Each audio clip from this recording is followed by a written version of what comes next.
Hello, good morning. Good morning, ma'am. Good morning, ma'am. Good morning, ma'am. Good morning, ma'am. Good morning, ma'am. Good morning, ma'am. Morning, ma'am. Good morning.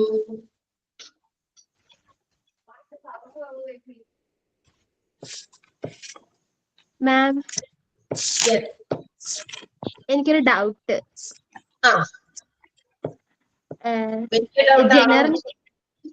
ജനറലിനകത്ത് പഠിക്കുന്നതിന്റെ തന്നെ ജനറലിനകത്ത് CSSD എന്ന് പറയുന്നത് central sterile service department അല്ലായിരുന്നോ പറഞ്ഞത്? Central sterile supply department. Supply ആയിരുന്നോ?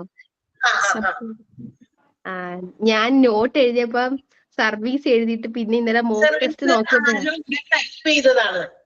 അതെ, ആരോ ഇവിടെ ഞാൻ എന്താന്ന് അറിയോന്ന് ചോദിച്ചപ്പോ എനിക്ക് തോന്നുന്നു ആരോ ഇവിടെ ടൈപ്പ് ചെയ്തു സർവീസ് എന്നായിരുന്നു തോന്നുന്നത് അല്ലെ? സെൻട്രൽ സ്റ്റെറൈൽ സർവീസ് എന്നായിരുന്നു തോന്നുന്നത്. ശരിയാണ്, ടൈപ്പ് ചെയ്ത് ആരോ ഇട്ടപ്പോഴാണ് അത് അങ്ങനെ വന്നത് കേട്ടോ. സെൻട്രൽ സ്റ്റെറൈൽ സപ്ലൈ ഡിപ്പാർട്ട്മെന്റ് ആണ്. സ്റ്റെറൈൽ ചെയ്യുന്ന സാധനങ്ങളെല്ലാം തന്നെ സപ്ലൈ ചെയ്യുന്ന ഡിപ്പാർട്ട്മെന്റ്. അതായത് ഹോസ്പിറ്റൽസിൽ ഉപയോഗിക്കുന്ന എക്യുപ്മെന്റുകൾ, അതായത് സർജിക്കൽ എക്യുപ്മെന്റ്സ് ആയിക്കോട്ടെ, ലാബിൽ ഉപയോഗിക്കുന്ന എക്യുപ്മെന്റുകൾ, ചില ചെറിയ വെസൽസും അങ്ങനത്തെ കുറെ കാര്യങ്ങളൊക്കെ ഉണ്ട്. ഇത് from time to time sterilize ചെയ്തില്ല എങ്കിൽ അതിൽ നിന്നൊക്കെ ചില എന്താ പറയാ ബാക്ടീരിയാസോ അല്ലെങ്കിൽ മറ്റേതെങ്കിലും തരത്തിലുള്ള ബോഡി ഫ്ലൂയിഡുകളിൽ നിന്ന് മറ്റ് പേഷ്യൻസിലൊക്കെ ഉപയോഗിക്കുമ്പോൾ അതിൽ നിന്നുണ്ടാകുന്ന ബോഡി ഫ്ലൂയിഡ്സ് ഒക്കെ അതിനകത്തൊക്കെ ഇരുന്ന് അത് മറ്റുള്ളവരിലേക്ക് രോഗങ്ങളെ സ്പ്രെഡ് ചെയ്യാനുള്ള ചാൻസസ് കൂടും. അപ്പൊ അതിനെയൊക്കെ അവോയ്ഡ് ചെയ്യാൻ വേണ്ടിയിട്ട്, അതൊക്കെ പ്രിവെന്റ് ചെയ്യാൻ വേണ്ടിയിട്ടാണ് ഹോസ്പിറ്റലിൽ വീണ്ടും വീണ്ടും നമുക്ക് യൂസ് ചെയ്യേണ്ട ഇത്തരം എക്യുപ്മെന്റ്സുകളൊക്കെ നമ്മൾ എന്ത് ചെയ്യുന്നത്, from time to time sterilize ചെയ്ത് ഉപയോഗിക്കുന്നത്. എന്താ ഒരു ഡൗട്ട് ചോദിച്ചോട്ടെ മാം? കഴിഞ്ഞ ദിവസം എടുത്ത ക്ലാസ്സുകളില്ലേ, അതിന്റെ മോക്ക് ടെസ്റ്റ് ഇട്ടിട്ടുണ്ടോ? തന്നില്ലേ? അതിനകത്ത് ചെയ്തപ്പോഴാണ് എനിക്ക് ഡൗട്ട് വന്നത്. അത് ഇന്നായാലും അറ്റൻഡ് ചെയ്യാലോ അല്ലേ? അത് ഇന്നായാലും അറ്റൻഡ് ചെയ്താൽ മതി. അറ്റൻഡ് ചെയ്യുക. കാരണം എന്താണെന്ന് വെച്ചാൽ നമ്മള് എക്സാമിന് നിങ്ങളെ ഒന്ന് പ്രിപ്പയർഡ് ആക്കാൻ വേണ്ടിയിട്ടാണ് ഈ മോക്ക് ടെസ്റ്റുകൾ കൊടുക്കുന്നത്. അപ്പൊ നിങ്ങളത് അറ്റൻഡ് ചെയ്തില്ല എങ്കിൽ എങ്ങനെയൊക്കെയാ ക്വസ്റ്റ്യൻ വരിക, ക്വസ്റ്റ്യനെ കുറിച്ചിട്ടുള്ള എന്താ പറയാ എങ്ങനെയൊക്കെയാ നമ്മൾ ഹാൻഡിൽ ചെയ്യണമെന്ന് അറിയില്ല. അപ്പൊ അതുകൊണ്ടാണ് നിങ്ങളെ കൊണ്ട് നമുക്ക് മോക്ക് ടെസ്റ്റ് കഴിഞ്ഞിട്ട് അത് സ്ക്രീൻഷോട്ട് എടുത്ത് വെക്കാലോ അല്ലേ? അതെ അതെ, തീർച്ചയായിട്ടും. അപ്പൊ നിങ്ങൾക്കത് കുറച്ചുകൂടി ഹെൽപ്ഫുൾ ആയിരിക്കും. കാരണം അങ്ങനത്തെ ചെയ്തു വെക്കുമ്പോ അത് നമുക്ക് വീണ്ടും വീണ്ടും എടുത്തു നോക്കാൻ പറ്റും. ഓക്കെ, അല്ലെങ്കിൽ ചില ആൾക്കാർ 5 ക്വസ്റ്റ്യനേ ഉള്ളൂ, വേണമെങ്കിൽ ഒരു നോട്ടിൽ വേണമെങ്കിൽ നിങ്ങൾക്ക് എഴുതി വെക്കാം. നിങ്ങളുടെ ആ ഒരു കൺവീനിയൻസ് അനുസരിച്ച് you can do it. Okay. അപ്പൊ നമുക്ക് ക്ലാസ് തുടങ്ങാം. കഴിഞ്ഞ ക്ലാസ് ഫസ്റ്റ് ഒരു ക്ലാസ് മാത്രമേ നമ്മൾ എടുത്തിട്ടുള്ളൂ. നിങ്ങൾക്ക് അറിയാം ഇന്ന് നമ്മളുടെ നിങ്ങൾക്ക് ടൈം ടേബിൾ കിട്ടിയോ? കിട്ടി മാം. ഓക്കെ, ടൈം ടേബിൾ കിട്ടിയപ്പോ നിങ്ങൾക്ക് അറിയാം ചിലപ്പോ ഇന്ന് ചെറിയൊരു അഡ്ജസ്റ്റ്മെന്റ് വന്നിട്ടുണ്ട്. ഫസ്റ്റ് അവർ ആണ് എന്റെ കേട്ടോ. വെനസ്ഡേയിൽ ഫസ്റ്റ് അവർ ആണ് എന്റെ, അതുപോലെ തന്നെ മൺഡേയിലും ഫസ്റ്റ് അവർ ആണ് എന്റെ. പക്ഷെ ഇന്നൊരു താൽക്കാലികമായ ഒരു അഡ്ജസ്റ്റ്മെന്റ് ടീച്ചർ മാസമാണ്. എന്നോടാണോ ചോദിക്കുന്നത്? എന്താണ് എന്ത് പറ്റി? ഞാനിതൊന്ന് പറഞ്ഞത്. അല്ല, ഈ കോഴ്സിന്റെ കാലാവധി എത്ര മാസമാണ്? ഇപ്പോഴാണ് സുരാജ്, ഇസ് ഇറ്റ് സുരാജ് ചോദിക്കുന്നത്? സുരാജ് ആണോ?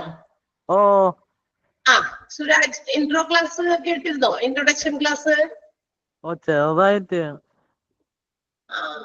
നമ്മള് മറ്റേ ചില വീഡിയോസ്, ചില സീരിയൽസ്, ചില എന്തെങ്കിലും തരത്തിലുള്ള യൂട്യൂബിലൊക്കെ നമ്മൾ വീഡിയോസ് വാച്ച് ചെയ്യുമ്പോൾ നമ്മളിങ്ങനെ ഫാസ്റ്റ് അടിച്ച് കളയും, സ്കിപ്പ് ചെയ്ത് അങ്ങനെ ഫോർവേഡ് അടിച്ച് കളയും.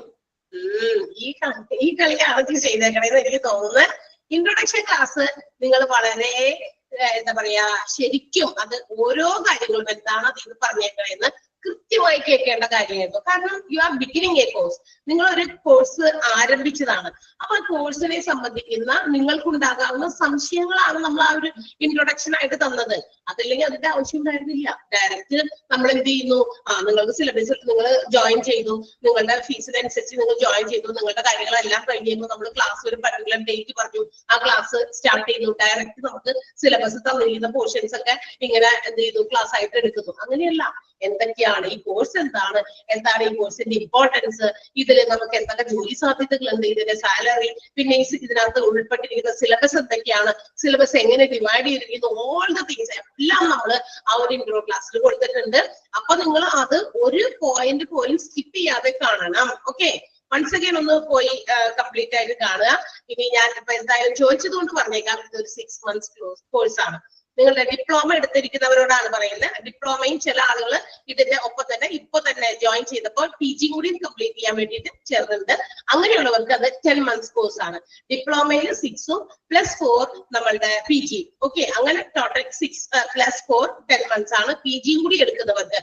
അതർവൈസ് നിങ്ങൾ ഡിപ്ലോമയ്ക്ക് മാത്രം ജോയിൻ ചെയ്തിരിക്കുന്നവരാണെങ്കിൽ എന്ത് ചെയ്യാം, അവർക്ക് 6 മാസത്തെ കോഴ്സാണ്. 6 മാസം കഴിയുമ്പോൾ നിങ്ങളെ ലീവ് ചെയ്തിട്ടാണ് ബാക്കി PG ക്ലാസ്സസിന്റെ പോർഷൻസ് നമ്മൾ നടത്തുക. അല്ലാണ്ട് ഇതിന്റെ ഒപ്പം തന്നെ പോകില്ല. ഒരു കോഴ്സ് എന്തെങ്കിലും നമ്മൾ എടുക്കുമ്പോൾ ആഫ്റ്റർ ഇറ്റ്സ് ഡിപ്ലോമ ഓർ ഡിഗ്രിയോ ഡിപ്ലോമ കഴിഞ്ഞിട്ടാണ് നമ്മൾ അതിന്റെ PGയിലേക്ക് ഇറക്കുള്ളൂ. അതിൽ പാസ്സാവണം. ഡിഗ്രി പാസ്സാവാതെ PG ചെയ്യാൻ പറ്റുമോ? പറ്റില്ല നമുക്ക്, അല്ലെ? അപ്പൊ അങ്ങനെയും ചില ആളുകൾക്ക് സംശയം ഉണ്ടെന്ന് എനിക്ക് തോന്നുന്നു. ഇതിന്റെ ഒപ്പം തന്നെ PG കൂടി എടുക്കുമോ, കാരണം ഞങ്ങൾ PGക്കാ ജോയിൻ ചെയ്തേക്കണം എന്നുള്ള ഡൗട്ട്സ് ഒക്കെ ഉണ്ടായിരിക്കും. അങ്ങനെയല്ല, ഒബ്വിയസ്ലി നമുക്കറിയാം after completing the degree of any എന്താ പറയാ കോഴ്സ്, ഏത് കോഴ്സ് ആണെങ്കിലും അതിന്റെ ഡിഗ്രിക്ക് ശേഷം അതിന്റെ സർട്ടിഫിക്കറ്റ്സ് കിട്ടിയാൽ അല്ലെങ്കിൽ അതിന്റെ മാർക്ക് മറ്റു കാര്യങ്ങൾ അറിഞ്ഞാലാണ് നമ്മൾ അതിന്റെ PG ചെയ്യുക. സോ ഇവിടെയും അങ്ങനെ തന്നെ സിമിലർലി അത് തന്നെയാണ് ഇവിടെയും. PG കഴിഞ്ഞിട്ടാണ് നമ്മളുടെ ഡിപ്ലോമ കഴിഞ്ഞിട്ടാണ് നമ്മുടെ PGയുടെ ക്ലാസ്സുകൾ അതിന്റെ ഒരു എന്താ പറയാ കണ്ടിന്യൂവേഷൻ എന്നതുപോലെ പോകുന്നത്. അങ്ങനെയുള്ളവർക്ക് ഇനി ഇവിടെ നിലവിൽ ഇപ്പൊ എടുത്തിരിക്കുന്നവര് നമ്മൾ എങ്ങനെയാണെന്നൊന്നും അറിഞ്ഞില്ല, അന്ന് വിചാരിച്ചു ഓക്കെ ഡിപ്ലോമ ചെയ്യാം, ശല്യം സഹിക്കാൻ പറ്റാണ്ടോ അല്ലെങ്കിൽ ഉറപ്പൊന്നുമില്ല, വലിയ കൃത്യമായിട്ടുള്ള ധാരണയൊന്നും ഇല്ലാത്തവര് ചിലപ്പോൾ ഡിപ്ലോമ മാത്രം ജോയിൻ ചെയ്തിട്ടുണ്ടാവുള്ളൂ. ക്ലാസ്സുകളൊക്കെ കേട്ടും കണ്ടതൊക്കെ കഴിഞ്ഞ് കഴിയുമ്പോൾ you will be able to carry on your studies. That means PG കൂടി ചിലപ്പോൾ നിങ്ങൾക്ക് കണ്ടിന്യൂ ചെയ്യാൻ ആഗ്രഹം വരും. അപ്പൊ അങ്ങനെയുള്ളവർക്കും അത് കഴിഞ്ഞിട്ടായാലും പറഞ്ഞാൽ മതി, ഡിപ്ലോമ തീരാറാകുമ്പോഴേക്കും നിങ്ങൾ അറിയിച്ചാൽ മതി, യു ക്യാൻ ജോയിൻ. ഈ ബാച്ചിനോടൊപ്പം തന്നെ നിങ്ങൾക്ക് അതിന്റെ PGയും നിങ്ങൾക്ക് ചെയ്യാവുന്നതാണ്. ക്ലിയർ? ഇപ്പൊ മനസ്സിലായോ? 6 + 4 ആണ് കേട്ടോ. 6 months ഡിപ്ലോമയും 4 months നമ്മളുടെ PG കൂടി. അങ്ങനെ മൊത്തം 10 മാസം കൊണ്ട് നമ്മൾക്ക് എന്താ പറയാ ഹോസ്പിറ്റൽ അഡ്മിനിസ്ട്രേഷന്റെ ഡിപ്ലോമയും PGയും നമ്മുടെ കയ്യിലിരിക്കും. നല്ല രീതിയിൽ നമ്മൾ പഠിക്കാം. Okay, yes. അപ്പൊ ഇങ്ങനെയുള്ള കാര്യങ്ങളെല്ലാം പറയാനാണ് നമ്മൾ ഒരു ഇൻട്രോ ക്ലാസ് 2 സെക്ഷനായിട്ട് നടത്തിയത്. ഒന്ന് എന്റേതായിരുന്നു, അത് 1st of September 1 തന്നെ കൃത്യമായിട്ട് ഞാൻ കൊടുത്തു. അടുത്തത് നമ്മൾ അതിന്റെ ബാക്കി ഭാഗം സർ നമ്മുടെ മാനേജിംഗ് പാർട്ണർ തന്നെയാണ്, ജയദേവ് സാറാണ് നിങ്ങൾക്ക് അതിന്റെ ബാക്കി ഭാഗം തന്നത്. അതായത് നമ്മുടെ കോഴ്സിന്റെ സർട്ടിഫിക്കേഷൻ സംബന്ധമായ കാര്യങ്ങൾ, മറ്റ് നിങ്ങൾക്കുണ്ടാകുന്ന ഒരു ഡൗട്ട്സ് ക്ലിയർ ചെയ്തൊക്കെ സാറ് തന്നിരുന്നു. അത് 8ാം തീയതിയാണ്, സെപ്റ്റംബർ 8ാം തീയതിയാണ്. ഓക്കെ, അപ്പൊ ഇതെല്ലാം കഴിഞ്ഞതാണ്. അങ്ങനെ ആ 2 ഇൻട്രോയും കേൾക്കാത്തവർ ആരെങ്കിലും ഉണ്ടെങ്കിൽ ദയവായിട്ട് ഇറ്റ്സ് മൈ റിക്വസ്റ്റ് ഒന്നുകൂടി ഒന്ന് പോയി കേൾക്കാത്തവരുണ്ടെങ്കിൽ, കാരണം ഇത് നമുക്ക് നമ്മുടെ സമയം വേസ്റ്റ് ആക്കി കളയും. അതുകൊണ്ടാണ്. സോ ഓക്കെ, നമ്മളുടെ class എടുക്കാണ്. In the last class, we were discussing about the different departments of hospital. Hospitalന്റെ വിവിധ വിഭാഗങ്ങളെ കുറിച്ച്, ഡിപ്പാർട്ട്മെന്റുകളെ കുറിച്ചാണ് കഴിഞ്ഞ ക്ലാസ്സിൽ നമ്മൾ തുടങ്ങിയത്. And we said that hospital departments are broadly classified into 3. ഹോസ്പിറ്റലിന്റെ ഡിപ്പാർട്ട്മെന്റുകളെ വിശാലമായ രീതിയിൽ 3ആയി തരംതിരിച്ചിരിക്കുന്നു എന്നും, അത് medical department, supportive department and administrative department എന്നീ രീതിയിലാണെന്നും പറഞ്ഞു, അല്ലെ? ആൻഡ് അഗെയിൻ ഈ മെഡിക്കൽ ഡിപ്പാർട്ട്മെന്റുകളെയും സപ്പോർട്ടീവ് ഡിപ്പാർട്ട്മെന്റുകളെയും അതുപോലെ അഡ്മിനിസ്ട്രേറ്റീവ് ഡിപ്പാർട്ട്മെന്റുകളെയും അഗെയിൻ അതിനെ വീണ്ടും ഫർദർ ക്ലാസിഫിക്കേഷൻസ് ഉണ്ട് according to the treatment and supports and also the administration provided by the hospital. ഹോസ്പിറ്റലിൽ നൽകുന്ന ട്രീറ്റ്മെന്റിന്റെ അടിസ്ഥാനത്തിലും മറ്റ് എന്താ പറയാ ട്രീറ്റ്മെന്റിന് വേണ്ടി വരുന്ന പേഷ്യൻസിനെ ട്രീറ്റ് ചെയ്യുന്ന OPD ഔട്ട് പേഷ്യന്റ് ഡിപ്പാർട്ട്മെന്റിനും ഇൻപേഷ്യന്റ് ഡിപ്പാർട്ട്മെന്റിന് കൊടുക്കുന്ന സപ്പോർട്ട്സിന്റെ രീതിയിൽ സപ്പോർട്ടീവ് ഡിപ്പാർട്ട്മെന്റുകളെ പിന്നെയും വീണ്ടും എന്ത് ചെയ്തിട്ടുണ്ട്, തരംതിരിച്ചിട്ടുണ്ട്. കൂടാതെ അഡ്മിനിസ്ട്രേറ്റീവ് ഡിപ്പാർട്ട്മെന്റ്. അപ്പൊ നമ്മൾ ഇതിനകത്തെ സപ്പോർട്ടീവ് ഡിപ്പാർട്ട്മെന്റ് എന്ന് പറയുന്ന ടോപ്പിക്കിനകത്ത് therapeutic, general, diagnostic and informative എന്ന് വീണ്ടും 4ആയി തരംതിരിച്ചിരുന്നു.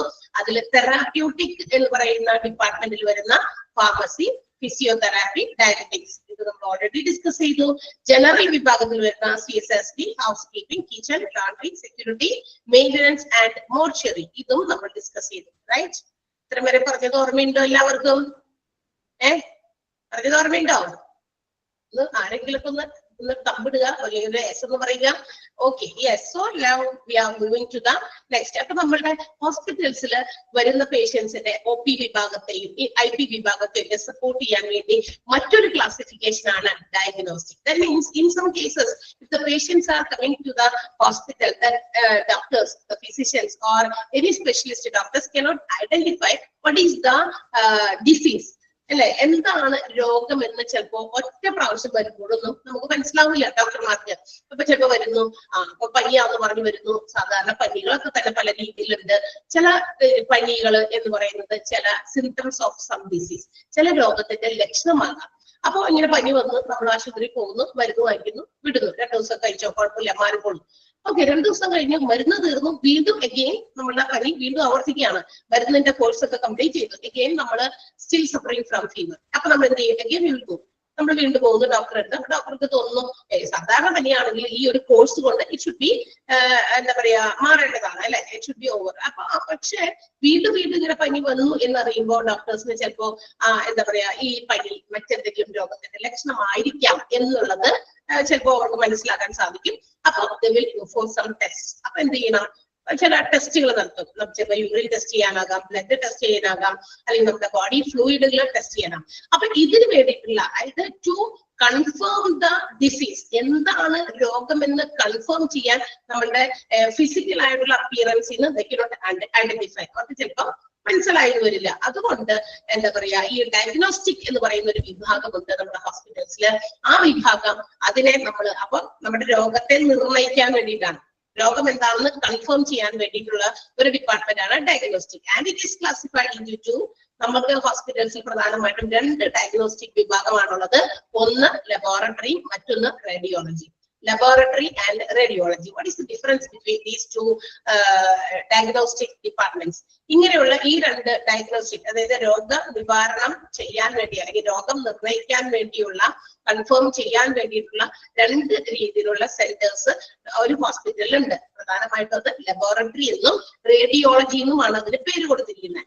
And what is the difference between these 2 departments? ഈ ലബോറട്ടറിയുടെയും റേഡിയോളജിയുടെയും പ്രത്യേകത എന്താ, അല്ലെങ്കിൽ എന്താണ് അതിന്റെ ഡിഫറൻസ്? ലബോറട്ടറി എന്ന് പറയുന്നത് ലാബ് ടെസ്റ്റുകളാണ് നടത്തുന്നത് അവിടെ, അല്ലെ. Lab test means while taking some body fluids, blood or urine, whatever it may be from inside our body. നമ്മുടെ ശരീരത്തിലെ ചില ടിഷ്യൂസ് അല്ലെങ്കിൽ ചില എന്താ പറയാ ബോഡി ഫ്ലൂയിഡുകൾ, എന്തെങ്കിലും ബോഡിയിൽ ഒരുപാട് ഫ്ലൂയിഡുകളൊക്കെ പ്രൊഡ്യൂസ് ചെയ്യപ്പെടുന്നുണ്ട്, അതെടുത്തിട്ടോ അല്ലെങ്കിൽ ബ്ലഡ് എടുത്തിട്ടോ ഒക്കെ എന്ത് ചെയ്യുന്നു? ലാബിൽ വെച്ചിട്ട്, പുറത്തെടുത്ത് വെച്ച് ലാബിൽ വെച്ചിട്ട് മൈക്രോസ്കോപ്പിക് എന്താ പറയാ ഇതൊക്കെ നടത്തി, ഇൻവെസ്റ്റിഗേഷൻസ് ഒക്കെ നടത്തി അവര് എന്ത് ചെയ്യുന്നു? ലാബ് കൈകാര്യം ചെയ്യുന്ന ആൾക്കാർ, ലാബ് ടെക്നീഷ്യൻസും ലാബിനെ എന്താ പറയാ മെയിൻറ്റെയിൻ ചെയ്യുന്ന, മാനേജ് ചെയ്യുന്നവരൊക്കെ, അതിന്റെ ഒരു വിഭാഗം നഴ്സസ് അല്ലെങ്കിൽ സ്റ്റാഫ് ഒക്കെ ഉണ്ടല്ലോ, അവരെല്ലാം അത് ചേർന്ന് അതെന്താണെന്ന് മനസ്സിലാക്കി ആ ഒരു result have to be provided to the doctors. അത് ഡോക്ടർമാർക്ക് കൊടുക്കുന്നു. And based on this result, ഈ റിസൾട്ടിന്റെ അടിസ്ഥാനത്തിലായിരിക്കും ഡോക്ടേഴ്സ് എന്ത് ചെയ്യുന്നത്? ആ രോഗിക്ക് further what treatment to be given, എന്താണ് ഇനി എന്താ കൊടുക്കട്ടെ. പനിയാന്ന് പറഞ്ഞു വന്നു, പക്ഷെ ഇത് യഥാർത്ഥത്തിൽ ആ ഒരു പനിയല്ല, എന്താണെന്ന് വെച്ചാൽ ഏതോ ഒരു രോഗത്തിന്റെ ലക്ഷണമായിരുന്നു. അപ്പൊ ടെസ്റ്റ് ചെയ്തപ്പോ മനസ്സിലായി ഇത് ഇന്നതിന്റെയാണ്. അപ്പൊ നമ്മൾ അതിനു വേണ്ടിയിട്ടുള്ള ട്രീറ്റ്മെന്റ് കൊടുക്കുക.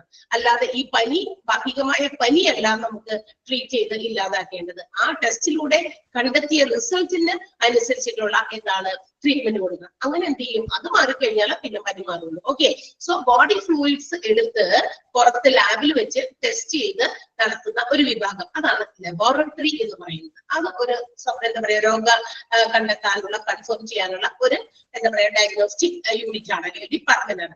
And other one is radiology. ഇവിടെ എന്താ പ്രത്യേകത? no body fluids or blood is taken from our body. നമ്മുടെ ബോഡിയിൽ നിന്നും ബോഡി ഫ്ലൂയിഡോ അല്ലെങ്കിൽ ബ്ലഡോ മറ്റെന്തെങ്കിലും സാധനങ്ങൾ എടുത്ത് പുറത്ത് വെച്ച് ടെസ്റ്റ് ചെയ്യുന്നില്ല. ഇൻസ്റ്റഡ് അതിന് പകരം ഇവിടെ എന്താ ചെയ്യുക?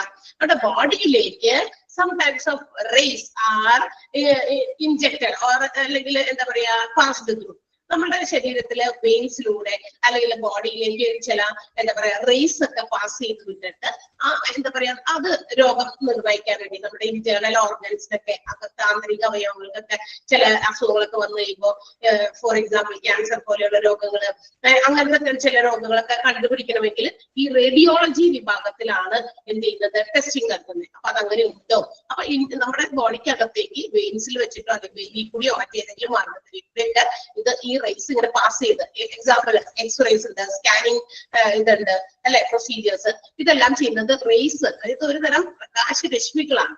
ആ രശ്മികൾ ശരീരത്തിലേക്ക് ഇങ്ങനെ കടത്തി വിട്ടിട്ടോ അല്ലെങ്കിൽ മറ്റേതെങ്കിലും രീതിയിലോ എന്ത് ചെയ്യുന്നു നമ്മുടെ ആന്തരിക അവയവങ്ങളുടെയും ഒക്കെ എന്തെങ്കിലുമൊക്കെ രോഗങ്ങളെ കണ്ടുപിടിക്കാൻ വേണ്ടി. അപ്പൊ രണ്ടും രണ്ടാണ്. ലാബ് പുറത്തേക്ക് എടുത്തിട്ടാണ് ശരീരത്തിനകത്തുനിന്ന് എന്തെങ്കിലും സാധനങ്ങൾ പുറത്തെടുത്തിട്ടാണ് എന്ത് ചെയ്യുന്നത് ടെസ്റ്റ് ചെയ്യുന്നത്. എങ്കിൽ റേഡിയോളജിയിൽ ശരീരത്തിലേക്ക് ഏതെങ്കിലും തരത്തിലുള്ള റേസ് സ്കാനിങ്ങും എക്സ്റേ നമുക്ക് പഠിക്കാനുണ്ട് കേട്ടോ. റേഡിയോളജി എന്ന് പറയുന്നത് ഒരു ചാപ്റ്ററിന് വലുതായിട്ട് പഠിക്കാനുണ്ട്.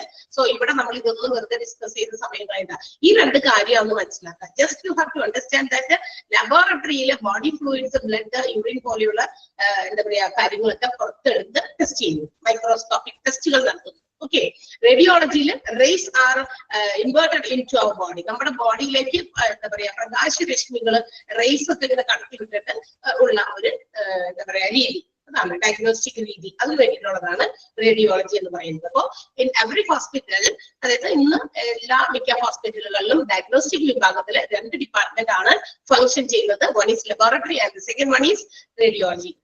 Can you understand? പറയുന്നത് മനസ്സിലായോ?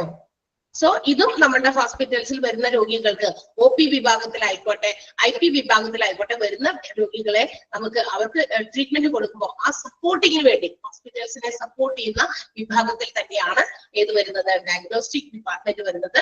അപ്പൊ നമ്മുടെ സപ്പോർട്ടിങ്ങില് തെറാപ്യൂട്ടിക് ചികിത്സയുമായി നേരിട്ട് ബന്ധം, നമ്മുടെ ഡിസീസസിനെ ക്യൂർ ചെയ്യാനുള്ള ആ ഒരു ബന്ധത്തിന് വേണ്ടിയിട്ടുള്ള ഫാർമസി, ഫിസിയോതെറാപ്പി, ഡയബറ്റിക്സ് പോലെ തന്നെ ചില ജനറൽ വിഭാഗവും പ്രവർത്തിക്കുന്നുണ്ട്. അത് CSST, house keeping, kitchen, laundry, maintenance and also mortuary. ഇതും ഒക്കെ സപ്പോർട്ടീവ് ആണ്. പക്ഷെ ഈ സപ്പോർട്ടീവിനെ വീണ്ടും ഫർദർ ക്ലാസിഫൈ ചെയ്തിരിക്കുകയാണ് കേട്ടോ. മനസ്സിലായല്ലോ? അതിൽ വന്നിരിക്കുന്ന മറ്റൊരു ക്ലാസിഫിക്കേഷൻ ആയിരുന്നു ഡയഗ്നോസ്റ്റിക്, രോഗം നിർണ്ണയിക്കാൻ, രോഗത്തിന്റെ ആ കൺഫർമേഷൻ.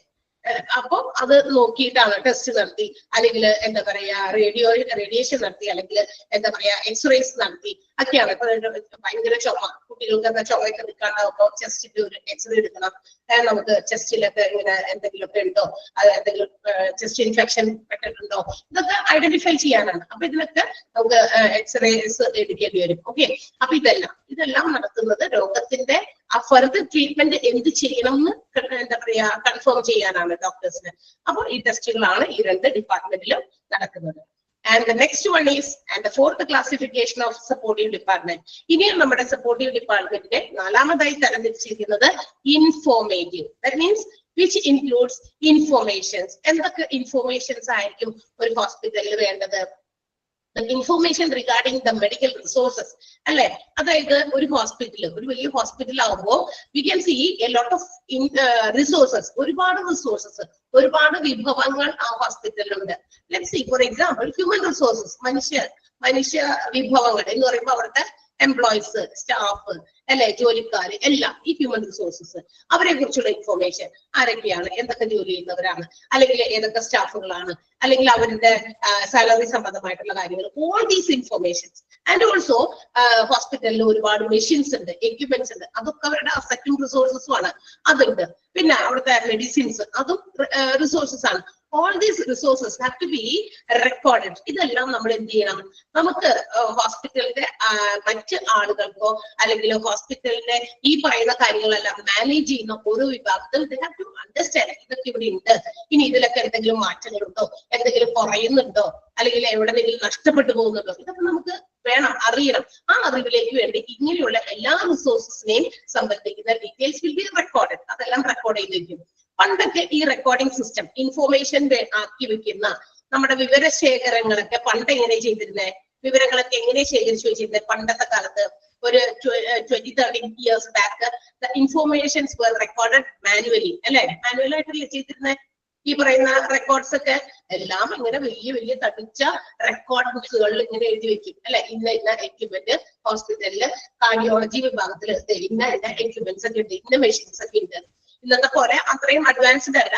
പണ്ട് കാലത്ത് ആകെ ചിലപ്പോൾ കുറച്ചൊക്കെ മെഷീൻസ് ഉണ്ടായിട്ടുള്ളൂ. പക്ഷെ due to the development of technology and also the need or demand for ഹോസ്പിറ്റൽസിന്റെ ആ ഒരു ഡിമാൻഡും അതുപോലെ തന്നെ ടെക്നോളജിയുടെ വളർച്ചയും ഒക്കെ അതിക്രമിച്ചപ്പോ എന്ത് പറ്റി, പുതിയ ഒരുപാട് മെഷീൻസ് ഒക്കെ വന്നു. അപ്പൊ ഈ മെഷീൻസ് ഒക്കെ ഇന്നതൊക്കെ അവിടെ ഉണ്ടെന്നോ, അത് എന്ന് പർച്ചേസ് ചെയ്തു, അതിന് എത്രത്തോളം ഒരു എസ്റ്റിമേറ്റഡ് ലൈഫ് ഉണ്ട്, all these things should be record. അത് റെക്കോർഡ് ചെയ്യണം. ഇപ്പൊ നമ്മളൊരു വാഹനം വാങ്ങിച്ചു, ജീവിതകാലം മുഴുവൻ ആ വാഹനം കൊണ്ടു നടക്കാൻ പറ്റുമോ? അതിനൊരു കാലാവധി ഉണ്ട്. അതിന് നമുക്ക് നമ്മളുടെ മെയിൻ്റനൻസിൽ നമുക്ക് കൊണ്ടു നടക്കാൻ പറ്റുന്ന ഒരു ലൈഫ് പീരീഡ് ഉണ്ട്. എല്ലാത്തിനും ഒരു ലൈഫ് പീരീഡ് ഉണ്ട്. അപ്പൊ അത് കഴിഞ്ഞ് കഴിയുമ്പോ അല്ലെങ്കിൽ അത് എത്താറാകുമ്പോഴേക്കും ആ ലൈഫ് പീരീഡ് എന്താ പറയാ ഇല്ലാതാകുമ്പോഴേക്കും നമുക്ക് we have to replace it. അതിന് പകരം ആ മെഷീൻ ഉപയോഗിക്കുന്നതിന് അതിന് പകരം മറ്റൊന്ന് സ്ഥാപിക്കണം. സോ അതിന് വേണ്ടിയിട്ടുള്ള ഫണ്ട്, ഇതിനെ കുറിച്ചൊക്കെ അറിവ് വേണം. സോ ഇതിനെ കുറിച്ചൊക്കെ അറിവുകൾക്ക് വേണ്ടിയിട്ട് ഇതെല്ലാം റെക്കോർഡ് ചെയ്ത് വെക്കും. പണ്ട് ഇത് മാനുവൽ ആയിട്ട് ബുക്കുകളിലൊക്കെ എഴുതി പിടിപ്പിച്ചിരുന്നു. നൗ നമുക്ക് ഇതെല്ലാം വളരെ ഈസി ആയിട്ട് ഹാൻഡിൽ ചെയ്യാൻ നമ്മൾ എല്ലാം കമ്പ്യൂട്ടറിലാണ് ഇൻഫോർമേറ്റീവ് ആയിട്ടുള്ള എല്ലാ കാര്യങ്ങളും റെക്കോർഡ് ചെയ്ത് വെക്കുന്നത് അല്ലെ. കമ്പ്യൂട്ടറിലാണ് ഇതെല്ലാം റെക്കോർഡ് ചെയ്ത് വെക്കും. So it will require only A small space. ഒരു കുറച്ച് കുഞ്ഞി സ്ഥലത്ത് ഇച്ചിരി ഫയലുകളിൽ ആക്കി ഇങ്ങനെ റെക്കോർഡ് ചെയ്ത് വെക്കാം. And also at any time we can retrieve such data whenever V require. നമുക്ക് ആവശ്യമുള്ളപ്പോഴൊക്കെ ഈ ഡാറ്റ ഇവിടെ നിന്ന് എടുത്ത് ഉപയോഗിക്കാൻ പറ്റും. പാസ്വേഡ് കൊടുത്ത് നമ്മൾ എന്ത് ചെയ്യുന്നു, അവിടെ സേവ് ചെയ്ത് വെക്കുന്നു. എപ്പോഴാണോ നമുക്ക് എന്തെങ്കിലും ഇൻഫർമേഷൻസ് അതിനെ കുറിച്ച് എടുക്കണ്ടേ, ഓടി പോകുന്നു, സിസ്റ്റം ഓൺ ആക്കുന്നു, നമ്മൾ പാസ്വേഡ് അടിച്ച് ആ ഫയലിലേക്ക് ഒക്കെ കയറി അതിൽ നിന്ന് നമുക്ക് വേണ്ട ഇൻഫർമേഷൻസ് ഉപയോഗിക്കുന്നതാണ് യൂസർക്ക് ഇൻഫോർമേറ്റീവ് ആകുന്ന രീതിയിൽ എടുക്കാം. ഇനി ആ യൂസർക്ക് മറ്റൊരാൾക്ക് ചിലപ്പോൾ ഇത് വാങ്ങിക്കണം, മാനേജ്മെന്റിനോ മാനേജർക്കോ അല്ലെങ്കിൽ ബിസിനസിന്റെ ഓണർക്കോ, അപ്പൊ ഹോസ്പിറ്റലാകുമ്പോ ഹോസ്പിറ്റലിന്റെ ഓണറോ അങ്ങനെയൊക്കെ എന്തെങ്കിലും അവർക്കോ അല്ലെങ്കിൽ അഡ്മിനിസ്ട്രേഷൻ വിഭാഗത്തിലൊക്കെ അത് അവർക്ക് ആ ഇൻഫർമേഷൻസ് പാസ് ചെയ്യണമെങ്കിൽ ഈ ഇത് വേണമെങ്കിൽ എന്ത് ചെയ്യാം, ഓൺലൈൻ സർവീസ് വരെ നമുക്ക് ഒരു നെറ്റിൽ നിന്ന് ഒരു സിസ്റ്റത്തിൽ നിന്ന് മറ്റൊരു സിസ്റ്റത്തിലേക്ക് എന്ത് ചെയ്യാം, കണക്ട് ചെയ്ത് കൊടുക്കാം അല്ലെ. നമുക്കത് ഷെയർ ചെയ്തൊക്കെ കൊടുക്കാനൊക്കെ പറ്റും. അപ്പൊ ഇതൊക്കെ കൊടുക്കണമെങ്കിൽ ഈ പറയുന്ന റെക്കോർഡ്സുകളെല്ലാം നമ്മൾ എന്ത് ചെയ്യണം, അത് റെക്കോർഡുകളായിട്ട് ഇൻഫോർമേഷൻസിന് വേണ്ടിയിട്ട് സേവ് ചെയ്ത് വെക്കണം. അപ്പൊ അങ്ങനെ മെഡിക്കൽ റിസോഴ്സസിനെ സംബന്ധിക്കുന്ന informations and also IT information ടെക്നോളജിയും ഇന്ന് എന്താ പറയാ വളരെ ഇൻഫോർമേറ്റീവ് ആക്കുന്ന രീതിയിൽ ഹോസ്പിറ്റൽസിൽ എന്താ പറയാ റെക്കോർഡ് ചെയ്യുന്നുണ്ട്. That means they have to design new എന്താ പറയാ സൈറ്റുകളൊക്കെ ചിലപ്പോൾ ഹോസ്പിറ്റൽസിൽ പുതിയ എന്തെങ്കിലുമൊക്കെ വരുമ്പോ അപ്പൊ അതിന് ഒരു പുതിയ ഡിസൈൻ ചെയ്യണം. അല്ലെങ്കിൽ അവരുടെ റിസോഴ്സസിനെ സംബന്ധിക്കുന്നത് മാത്രമല്ല, ഡെവലപ്മെന്റ് എന്തൊക്കെ ഡെവലപ്മെന്റുകൾ ഓരോ ഡിപ്പാർട്ട്മെന്റിൽ വരുത്തണം, അതിന്റെ ഡിസൈനിങ്ങിന്, അങ്ങനെ ഒരുപാട് കാര്യങ്ങൾക്ക് ഇൻഫോർമേഷൻ ടെക്നോളജി ഇന്ന് ഹോസ്പിറ്റൽസും ഉപയോഗിക്കുന്നുണ്ട്. ലൈക്ക് എനി അതർ ഓർഗനൈസേഷൻസ്, മറ്റ് ബിസിനസ് ഓർഗനൈസേഷൻസും ഇന്ന് നമുക്കറിയാം ഒരുപാട് ഹെൽപ്ഫുൾ ആയിട്ടുണ്ട്. ഇന്ന് ഇപ്പൊ ഈ കമ്പ്യൂട്ടർ എന്ന് പറയുന്ന ആ ഒരു എന്താ പറയാ ഡിവൈസ്, ഇലക്ട്രോണിക് ഡിവൈസ് നമ്മൾ യൂസ് ചെയ്യുന്നത് കൊണ്ട് നമുക്ക് സ്റ്റോർ ചെയ്യാം ഈസി ആയിട്ട് കുറെ കാര്യങ്ങൾ അല്ലെ. സ്മോൾ ഇലക്ട്രോണിക് ഡിവൈസ്, ഇത്രയും ചെറിയ ഒരു ഡെസ്ക് ടോപ്പിൽ ഇരിക്കുന്ന ഈ ഒരു സ്മോൾ ഒരു മെഷീൻ മാത്രമാണ്. അത് എത്ര നമ്മുടെ ഇൻഫോർമേഷൻസ് നമുക്ക് സേവ് ചെയ്ത് വെക്കാൻ പറ്റും അല്ലെ. അതേസമയം ബുക്കുകളിലേക്ക് പകർത്തുമ്പോഴാണെങ്കിൽ ഒരുപാട് ബുക്കുകളുടെ കുറെ റാക്സ് വേണം, ഇതെല്ലാം നമുക്ക് അറേഞ്ച് ചെയ്യണം അല്ലെ. എടുക്കാൻ നമുക്ക് റിട്രീവ് ചെയ്ത് അവിടുന്ന് ഡാറ്റ കളക്ട് ചെയ്യണമെങ്കിൽ ഈ ബുക്കൊക്കെ തിരിച്ചു മറിച്ച് നോക്കണം, അതിന്റെ നമ്പറിംഗ് കോഡൊക്കെ നോക്കി എടുക്കാൻ ഇറ്റ്സ് വെരി ഡിഫിക്കൽട്ട്. അപ്പൊ അങ്ങനത്തെ ഒത്തിരി പ്രോബ്ലംസ് ഒക്കെ നമുക്ക് ഇല്ലാതാക്കാൻ IT ഇൻഫോർമേഷൻ ടെക്നോളജി നമുക്ക് ഇന്ന് എല്ലാ മേഖലയിലും, not only in hospitals but also in every organizations അത് ഹെൽപ്പ് ചെയ്യുന്നുണ്ട്. So informations regarding the medical resources and also IT helps to design new sites, പുതിയ സൈറ്റുകൾ അല്ലെങ്കിൽ പുതിയ ഡെവലപ്മെന്റുകൾ ക്രിയേറ്റ് ചെയ്യാൻ അല്ലെങ്കിൽ പുതിയ ഡിസിഷൻസിന് ഒക്കെ ഈ ഇൻഫോർമേഷൻസ് ഹെൽപ്പ് ചെയ്യുന്നുണ്ട്. Is it clear? The supportive department is classified into 4. Which are they? ഏതാണ് സപ്പോർട്ടീവ് ഡിപ്പാർട്ട്മെന്റിനെ 4ആയി തരംതിരിച്ചിരിക്കുന്നു. ആ 4 എണ്ണം എന്ന് പറയുന്നത് therapeutic department, general department, diagnostic and informative. Okay, ഇനി ഓരോന്നിലും വരുന്ന ക്ലാസിഫിക്കേഷൻസ് നിങ്ങൾ കണ്ടിട്ടുണ്ടാകും. And also how the question is asked. നിങ്ങളുടെ മോക്ക് ടെസ്റ്റ് നിങ്ങൾ അറ്റൻഡ് ചെയ്തപ്പോൾ അതെങ്ങനെയാണ് ആ ക്വസ്റ്റ്യൻസ് ആയിട്ട് വന്നേക്കണേന്നും ഏകദേശം നിങ്ങൾക്ക് ഒരു ധാരണ വന്നിട്ടുണ്ടായിരിക്കും. റൈറ്റ്? ശരിയാണോ പറഞ്ഞത്? Okay, is there any confusions up to this? ഇവിടം വരെ നമ്മളിപ്പോ എടുത്തിട്ട് ആർക്കെങ്കിലും കൺഫ്യൂഷൻ ഉണ്ടോ? ഇല്ലാലോ? ഇത് ഞാൻ വീണ്ടും പറയാണ്. ഈ ഓരോ ലോണ്ടറി, മെയിന്റനൻസ്, മോർച്ചറി, അതുപോലെ ലബോറട്ടറി, റേഡിയോളജി, ഈ ഈച്ച് ആൻഡ് എവറി ഡിപ്പാർട്ട്മെന്റ് നമുക്ക് എക്സ്പ്ലെയിൻഡ് ആയിട്ട് വളരെ ഡീറ്റെയിൽഡ് ആയിട്ട് ഓരോ ചാപ്റ്റേഴ്സ് ആയിട്ട് തന്നെ നമുക്ക് പഠിക്കാനുണ്ട് കേട്ടോ. ഓരോ ചാപ്റ്റേഴ്സ് ചെറുതും വലുതുമായിട്ടുള്ള, ചിലതൊക്കെ ചെറിയ ചാപ്റ്റേഴ്സ് ആണ്, ചിലതൊക്കെ കുറച്ച് വലുതാണ്. അപ്പൊ ഇതൊക്കെ ഡീറ്റെയിൽഡ് ആയിട്ട് ഓരോ ചാപ്റ്റർ പഠിക്കാനുണ്ട്. പക്ഷേ ഞാൻ വളരെ ചെറുതാക്കി ഇപ്പൊ ഇച്ചിരി ഒരു നിങ്ങൾക്കൊന്ന് ഐഡിയയിലേക്ക് കയറാൻ വേണ്ടിയിട്ട് പറഞ്ഞു എന്ന് മാത്രം. Right. Yes. And the last classification, ഹോസ്പിറ്റലിന്റെ ഡിപ്പാർട്ട്മെന്റുകളെ 3ആയി ക്ലാസിഫൈ ചെയ്തു എന്നാണ് നമ്മൾ പറഞ്ഞത്. ഏതൊക്കെയാ? Medical department, supportive and administrative department. അപ്പൊ നമ്മൾ ഇനി 3ാമത്തെ ക്ലാസിഫിക്കേഷൻ ആയ അഡ്മിനിസ്ട്രേറ്റീവ് ഡിപ്പാർട്ട്മെന്റ് ആണ്. അഡ്മിനിസ്ട്രേഷൻ ഓർ അഡ്മിനിസ്ട്രേറ്റീവ് എന്ന് പറഞ്ഞാൽ എന്താ? മാനേജ്മെന്റ് ആണ്. അപ്പൊ മാനേജിങ്, കൺട്രോളിങ്, സ്കെഡ്യൂളിങ്, അല്ലെ, ഒരുപാട് കാര്യങ്ങളെ മാനേജ് ചെയ്യണം, കൺട്രോൾ ചെയ്യണം, അവിടുത്തെ പല കാര്യങ്ങളും നമ്മൾ ഹാൻഡിൽ ചെയ്യണം. ഇങ്ങനെയുള്ള മാനേജ്മെന്റ് ആക്ടിവിറ്റീസ് ഏതൊക്കെ മേഖലകളിലാണ് ഏറ്റവും കൂടുതൽ വരേണ്ടത് ഒരു ഹോസ്പിറ്റലില്? It is administration. That is the basic thing. Administration മൊത്തത്തില്, ദാറ്റ് ഈസ് നമ്മൾ പഠിക്കുന്ന കോഴ്സ്. ഹോസ്പിറ്റൽ അഡ്മിനിസ്ട്രേഷൻ എന്ന് പറഞ്ഞാൽ ഹോസ്പിറ്റലിനെ മൊത്തത്തിൽ അങ്ങോട്ട് മാനേജ് ചെയ്യുന്ന ആ ഒരു പണി. മനസ്സിലായോ? അതാണ് അഡ്മിനിസ്ട്രേഷൻ വിഭാഗത്തിൽ ആദ്യത്തേത്. Second one is to administrate or to manage human resources. ഒരു ഹോസ്പിറ്റലിലെ ഹ്യൂമൻ റിസോഴ്സുകളെ മാനേജ് ചെയ്യുന്നത് മാത്രം, ഹ്യൂമൻ റിസോഴ്സ് മാത്രം. ഹോസ്പിറ്റലിന്റെ മൊത്തത്തിലുള്ള ആ ഒരു എന്താ പറയാ മാനേജ്മെന്റ് എന്ന് പറയുന്നതാണ് അഡ്മിനിസ്ട്രേഷൻ എന്ന് പറയുന്ന 1ാമത്തെ സബ് ടൈറ്റിൽ വരുന്നത്. മനസ്സിലായോ? അഡ്മിനിസ്ട്രേഷൻ എന്ന് പറയുന്നതില് ടൈറ്റിൽ വരുന്ന 1ാമത്തെ വിഭാഗം എന്ന് പറയുന്നത് അഡ്മിനിസ്ട്രേഷൻ ആണ്. അതെന്താ? മൊത്തത്തിലുള്ള ഒരു മാനേജ്മെന്റ് ആണ്. അടുത്തത് ഞാൻ പറഞ്ഞു ഹ്യൂമൻ റിസോഴ്സ്, 3ാമത്തെ കിടക്കുന്നത്. ഓക്കെ, ഞാൻ അവിടെ നോക്കിയില്ല, നോട്ടിൽ കിടക്കുന്ന അതേ ഇങ്ങനെ എന്താ പറയാ ഓർഡറിൽ പറയണം നിർബന്ധമൊന്നുമില്ല. ജസ്റ്റ് ഞാൻ പറഞ്ഞപ്പോ അവിടെ ഫിനാൻസ് കിട്ടുപോയി, കുഴപ്പമില്ല, ഫിനാൻസ് പറയും അടുത്തത്. അപ്പൊ ഹ്യൂമൻ റിസോഴ്സ് എന്ന് പറഞ്ഞാൽ ഹോസ്പിറ്റലിലെ ഉള്ള എല്ലാ ജോലിക്കാരെയും എംപ്ലോയീസിനെ മൊത്തത്തിൽ മാനേജ് ചെയ്യുക. From the time of recruitment up to the time of retirement of an employee. ആ മൊത്തം കാര്യങ്ങൾ ഒരു എംപ്ലോയിനെ എപ്പോൾ നമ്മൾ ഒരു ഓർഗനൈസേഷനിൽ അല്ലെങ്കിൽ ഹോസ്പിറ്റലിൽ എന്താ പറയാ അപ്പോയിന്റ് ചെയ്യുന്നു, റിക്രൂട്ട് ചെയ്യുന്നു, അവിടുന്ന് മുതൽ ആ ആള് പിരിഞ്ഞു പോകുന്നത് വരെ, റിട്ടയർമെന്റ് ചെയ്ത് പോകുന്നത് വരെ ഉള്ള A-Z കാര്യങ്ങൾ അവരെ സംബന്ധിക്കുന്നു. അപ്പൊ എംപ്ലോയീസ് ഒരാളെ കുറിച്ചല്ല, ഈ പറയുന്ന എല്ലാ എംപ്ലോയീസിന്റെയും ഈ റിക്രൂട്ട്മെന്റ് മുതൽ റിട്ടയർമെന്റ് വരെയുള്ള സകല കാര്യങ്ങളും മാനേജ് ചെയ്യുന്നതാണ് ഹ്യൂമൻ റിസോഴ്സ് മാനേജ്മെന്റിൽ വരിക. സെക്കൻഡ് അഡ്മിനിസ്ട്രേഷൻ എന്ന് പറഞ്ഞാൽ ഹ്യൂമൻ റിസോഴ്സുകളെ മാനേജ് ചെയ്യുന്നതാണ്.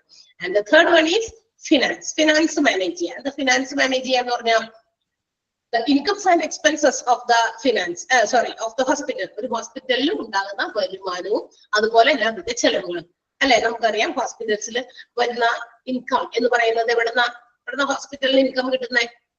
ഏതാണ് ഹോസ്പിറ്റലിന്റെ ഇൻകം? Can you say? ഒരു ഹോസ്പിറ്റലിന്റെ വരുമാന മാർഗം ഏതാണ്? ചെയ്യോ? ആർക്കും അറിയില്ല?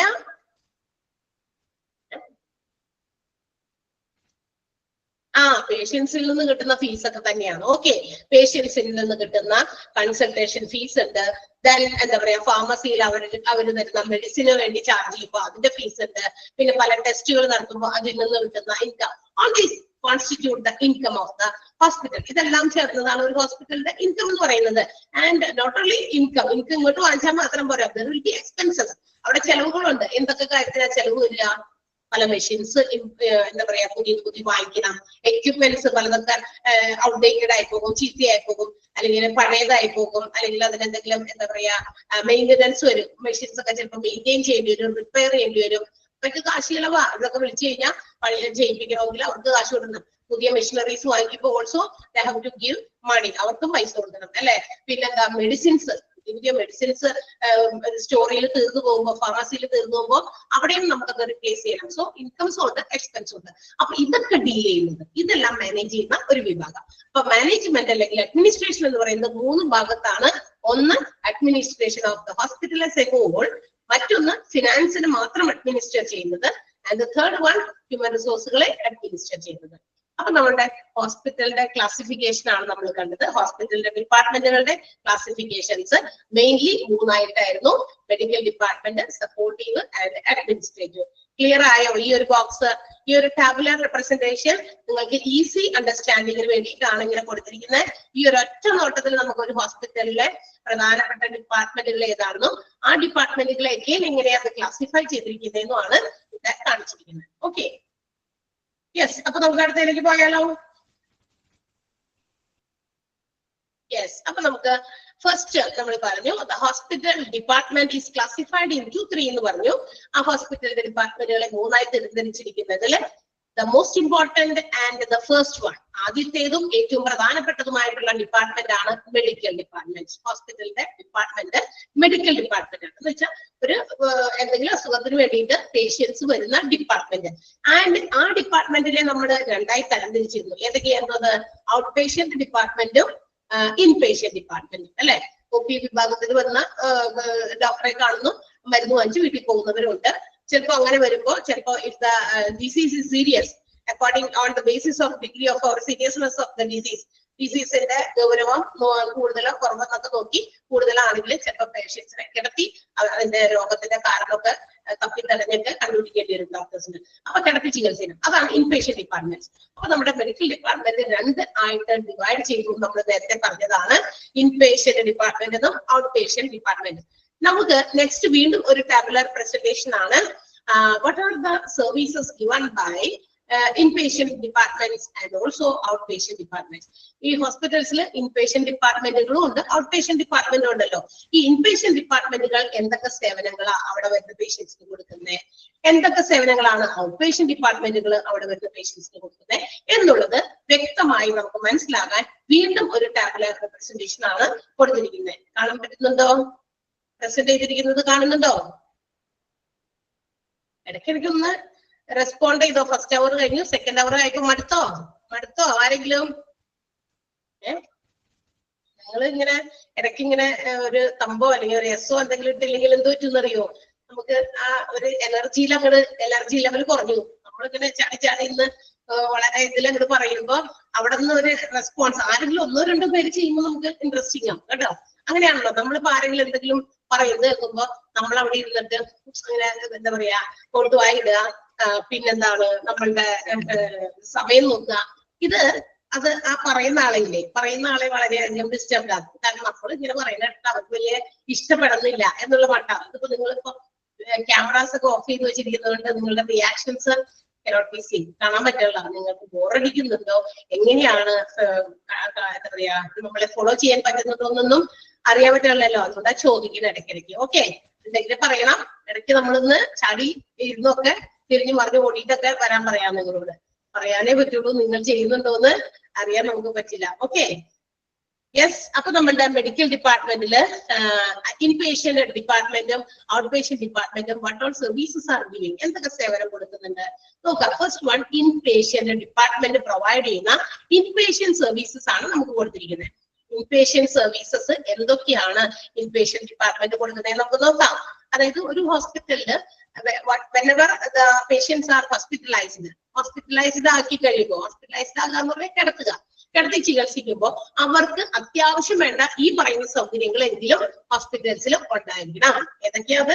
ഒന്ന്, പേഷ്യന്റ് റൂംസ്, അവരെ കിടത്താനായിട്ട് വരാന്തയിലോ അല്ലെങ്കിൽ ആൾക്കാർ നടക്കുന്ന സ്ഥലത്തോ അല്ലെങ്കിൽ അങ്ങനെയൊന്നും അതെ അഡ്മിറ്റഡ് ആണ് ഇവിടെ ഇരുന്നോ അല്ലെങ്കിൽ ഇവിടെ കിടന്നോ, ഇതാണ് നിങ്ങളുടെ സ്ഥലം, കിടത്തി ചികിത്സിക്കണം. പക്ഷെ ഇതാണ് സ്ഥലം എന്ന് പറയാൻ പാടില്ല. അതിന് പകരം അവർക്ക് റൂംസ് അവൈലബിൾ ആയിരിക്കണം. അതർവൈസ് വാർഡ്സ് അല്ലെ, വാർഡുകളിലും കിടക്കാം. റൂം പേഴ്സണൽ ആയിട്ട് വേണ്ട, ഞങ്ങൾ വാർഡിലായാലും ഓക്കെ, ഇറ്റ്സ് ഓക്കെ ആണെങ്കിൽ patient rooms, patient wards available ആയിരിക്കണം ഹോസ്പിറ്റലിൽ. ഇൻ പേഷ്യൻസിന് കൊടുക്കേണ്ട സേവനങ്ങളിൽ ഏറ്റവും പ്രധാനപ്പെട്ടതാണ് എന്താ പറയാ, rooms should be provided. Otherwise wards, വാർഡിലോ അല്ലെങ്കിൽ റൂമിലോ ഒക്കെ സ്ഥലം സൗകര്യം ഒരുക്കി കൊടുക്കണം. The next service given by inpatient department is intensive care unit. ഇനി എന്താ മറ്റൊരു inpatient സേവനം എന്ന് പറയുന്നത് intensive care unit. Sometimes the patients may go serious during the treatment. ട്രീറ്റ്മെന്റിൽ ഇരിക്കെ തന്നെ ചില പേഷ്യൻസിന് ചിലപ്പോ അവരുടെ രോഗം എന്ത് ചെയ്യും, മൂർച്ഛിക്കും അല്ലെ, മൂർച്ഛിക്കാൻ പറ്റില്ലേ പറയുന്നത്, അതെ, രോഗം വർദ്ധിക്കും, രോഗത്തിന്റെ എന്താ പറയാ ഒരു സീരിയസ്നെസ് സ്റ്റെപ്പ് വർദ്ധിക്കും. So they have to be given intensive care. അപ്പൊ അങ്ങനെയുള്ള പേഷ്യൻസിന് എന്ത് കൊടുക്കണം, കുറച്ചുകൂടി തീവ്രമായ ശ്രദ്ധ കൊടുക്കണം അല്ലെ, അവരെ കുറച്ചുകൂടി നന്നായിട്ട് ട്രീറ്റ് ചെയ്യണം, അല്ലെങ്കിൽ ട്രീറ്റ്മെന്റ് കൊടുക്കണം, അവരെ പരിശോധിക്കണം, അല്ലെങ്കിൽ അതിന് പർട്ടിക്കുലർ ആയിട്ടുള്ള ഒരു നഴ്സിനെ വെച്ചിട്ട് അല്ലെങ്കിൽ എന്താ പറയാ കുറച്ച് ആളുകളെ മാത്രം കിടത്തുന്ന സ്ഥലത്തേക്ക് കുറച്ചുകൂടി പേഴ്സണൽ അട്രാക്ഷൻ അല്ലെങ്കിൽ ആ ഒരു മെഡിക്കൽ കെയർ കൊടുക്കാൻ വേണ്ടിയിട്ട് മാറ്റണം. സോ അതിനെ വിളിക്കുന്ന പേരാണ്, അത്തരം ട്രീറ്റ്മെന്റ് പ്രൊവൈഡ് ചെയ്യുന്ന ആ യൂണിറ്റ്, അതിനെയാണ് നമ്മൾ ഇന്റൻസീവ് കെയർ യൂണിറ്റ് എന്നോ ക്രിട്ടിക്കൽ കെയർ യൂണിറ്റ് എന്നോ ഇന്റൻസീവ് ട്രീറ്റ്മെന്റ് യൂണിറ്റ് എന്നോ എല്ലാ പേരിൽ അറിയപ്പെടുന്നത്. So intensive care unit is also another important department in patient department. Patient ഡിപ്പാർട്ട്മെന്റിൽ കൊടുക്കുന്ന മറ്റൊരു സേവനമാണ് ഇന്റൻസീവ് കെയർ. അടുത്തത് എന്താ? മറ്റൊന്ന് വേണ്ടത് ഓപ്പറേഷൻ തിയേറ്റേഴ്സ് ആണ്. ഒരു ഇൻപേഷ്യൻസിന് കിടത്തി ചികിത്സിക്കുന്നവർക്ക് എന്താ പറയാ തീർച്ചയായിട്ടും വേണ്ടതാണ്. പെട്ടെന്നൊക്കെ എന്തെങ്കിലും സിറ്റുവേഷൻസ് മോശമായ ജസ്റ്റ് ഒന്ന് ഒരു എക്സാമ്പിൾ പറയുകയാണെങ്കിൽ ഇപ്പോ ഡെലിവറിക്ക് വരുന്ന പെൺകുട്ടികള് സ്ത്രീകള് ഒക്കെ വരുമ്പോ അവര് എന്താ പറയാ എല്ലാവർക്കും നോർമൽ ഡെലിവറി ആവണമെന്നില്ല അല്ലെ. അപ്പൊ നമ്മൾ വിചാരിക്കും അങ്ങനെ ആയിക്കോളും കുഴപ്പമില്ലാന്നൊക്കെ വിചാരിച്ചിരിക്കും. പക്ഷേ സംടൈംസ് ചിലപ്പോ എന്താ പറയാ ഇമ്മീഡിയറ്റ് ആയിട്ട് ഇവരെ മാറ്റി ഇവർക്ക് ചിലപ്പോ അത്രയും സർവൈവ് ചെയ്യാൻ പറ്റില്ല. കുറെ നേരം അവര് സ്ട്രഗിൾ ചെയ്യുന്നു. പക്ഷെ ഇതൊക്കെ കണ്ടില്ല എന്ന് പറ്റില്ല എന്തെങ്കിലും പിന്നീട് സംഭവിക്കാൻ ഇടയുണ്ട്. അപ്പൊ അതൊക്കെ ഇല്ലാതാക്കാൻ ഒഴിവാക്കാൻ വേണ്ടിയിട്ട് പെട്ടെന്ന് അവരെ മാറ്റി കുട്ടിയെ ചിലപ്പോ ചില എന്താ പറയാ പർട്ടിക്കുലർ കേസിൽ എന്ത് ചെയ്യേണ്ടി വരും? ഓപ്പറേറ്റ് ചെയ്ത് കുട്ടിയൊക്കെ പുറത്തെടുക്കേണ്ടി വരും. ഓക്കെ, രണ്ടുപേരുടെയും ലൈഫിന് ത്രട്ടൻ ആകാത്ത രീതിയിൽ. സോ അങ്ങനെ വരുമ്പോ ഓപ്പറേഷൻ തിയേറ്റേഴ്സ് പെട്ടെന്ന് ഉണ്ടാക്കാൻ പറ്റൂലല്ലോ. ഓൾറെഡി അത്തരം ഓപ്പറേഷൻ തിയേറ്റേഴ്സും എന്ന് പറയുന്ന സേവനങ്ങളും എന്ത് ചെയ്യണം? ഇൻപേഷ്യൻസിന് അവൈലബിൾ ആകണം. ഇൻപേഷ്യൻ സർവീസസിൽ വരുന്ന മറ്റൊന്നാണ് operation theatres. Next one labour rooms. അതെ, സ്ത്രീകൾക്ക് കുറച്ച് പ്രൈവസി. ഇത്തരം എന്താ പറയാ പ്രഗ്നൻസി ടൈമിൽ അവർ വരുമ്പോൾ ഡോക്ടറെ കൺസൾട്ട് ചെയ്യാൻ കുറച്ച് നേരത്തിൽ ഇരിക്കേണ്ടി വരും. കുറച്ച് നേരം അവിടെ നടക്കാൻ പറയും. ഇങ്ങനെയുള്ള കാര്യങ്ങൾക്ക് കുറച്ചുകൂടി പ്രൈവസി ഒക്കെ പ്രൊവൈഡ് ചെയ്യാൻ വേണ്ടിയിട്ടുള്ള ഒരു ഏരിയ. അപ്പൊ അതിന് വേണ്ടിയിട്ടുള്ള പെർട്ടിക്കുലർ റൂംസ്. ഓക്കെ, അത് ലേബർ റൂംസ്. അതും ഹോസ്പിറ്റൽസിലെ ഇൻപേഷ്യൻ സർവീസസിൽ ഒഴിച്ചുകൂടാനാവാത്ത മറ്റൊരു ഡിപ്പാർട്ട്മെന്റ് ആണ്. And next one is maternity wards ആണ്. ഇങ്ങനത്തെ മെറ്റേണിറ്റി വാർഡ്സ് ലേബർ റൂമുമായി കണക്റ്റഡ് ആണ്. മെറ്റേണിറ്റി വാർഡ്സ് ഇത് കുഞ്ഞുണ്ടായി കഴിഞ്ഞിട്ട് അമ്മയും കൊച്ചും വേറെ വേറെ ആയി കഴിയുമ്പോ വീണ്ടും നീഡ് സം പ്രൈവസി. ഈ സ്ത്രീകൾക്കും കുറച്ച് പ്രൈവസി ആവശ്യമുണ്ട്. എല്ലാ വിഭാഗത്തിൽപ്പെട്ട രോഗികളും മറ്റുമൊക്കെ കിടക്കുന്ന വാർഡിലൊക്കെ ഇത്തരം കൊച്ചുണ്ടായി കഴിയുമ്പോൾ അവരെയൊക്കെ കിടക്കുക എന്ന് പറഞ്ഞാൽ അത് കുറച്ച് ഡിഫിക്കൽട്ടിയാണ്. കാരണം കൊച്ചുകുട്ടികളാണ്, അവർക്ക് പെട്ടെന്ന് ഇൻഫെക്റ്റഡ് ആകാൻ സാധ്യതയുണ്ട് അല്ലെ. ചെറിയ തീരെ ജനിച്ചു വീണാക്കുന്ന കൊച്ചുങ്ങൾക്ക് പെട്ടെന്ന് അറ്റ്മോസ്ഫിയറുമായിട്ട് അവർക്ക് എന്താ പറയാ മിങ്കിളാകാനായിട്ട് ഇത്തിരി സമയം എടുക്കും. അപ്പൊ അവർക്ക് അധികം റെസിസ്റ്റിംഗ് പവർ ഒന്നും ഉണ്ടാവില്ല. പെട്ടെന്ന് അസുഖങ്ങളൊക്കെ ബാധിക്കാം. അടുത്ത് കിടക്കുന്ന വാർഡിൽ തന്നെ മറ്റു ആളുകളൊക്കെ രോഗികള് വേറെ ഏതെങ്കിലും തരത്തിലുള്ള രോഗങ്ങളുമായി ബന്ധപ്പെട്ടവരൊക്കെ കിടക്കുകയാണെങ്കിൽ അത് ഇവർക്ക് വളരെ ബുദ്ധിമുട്ടായിരിക്കും. മാത്രമല്ല ഫീഡിങ് പർപ്പസിന് ഇവരൊക്കെ കൊച്ചുകുട്ടികൾക്ക് ഫീഡ് ചെയ്യാനൊക്കെ കുറച്ചുകൂടി പ്രൈവസി മറ്റും ആവശ്യമുണ്ട്. സോ അതിന് പർട്ടിക്കുലർലി ഒരു ഉള്ള വാർഡാണ് maternity ward. So inpatient services, inpatient department കൊടുക്കുന്ന കുറച്ച് ഇൻപേഷ്യൻ സർവീസസ് ആണ് നമ്മൾ ഈ പറഞ്ഞ 6. ഏതൊക്കെയാണ് ഒന്നുകൂടി പറയാം? Patient rooms, patient wards, intensive care units, operation theaters, labor rooms and maternity wards. Clear ayo? Manasilayo? Okay. Then രണ്ടാമത്തെ medical department was classified into inpatient department and outpatient department. അപ്പൊ outpatient department ഇനി എന്തൊക്കെ അവർ നൽകുന്ന സേവനം എന്താണെന്ന് നോക്കാം. outpatient ഡിപ്പാർട്ട്മെന്റുകൾ provide ചെയ്യുന്ന എന്താ പറയാ സർവീസസ് ആണ് ഇനി നമ്മൾ പറയാൻ പോകുന്നത്. Okay, Suraj, any problem? മനസ്സിലായില്ലേ സുരാജിന്? സുരാജ് റെസ്പോണ്ട് ചെയ്യോ? ഇത്രയും പറഞ്ഞതിൽ എന്തെങ്കിലും ഈസ് ദർ എനി ഡൗട്ട്?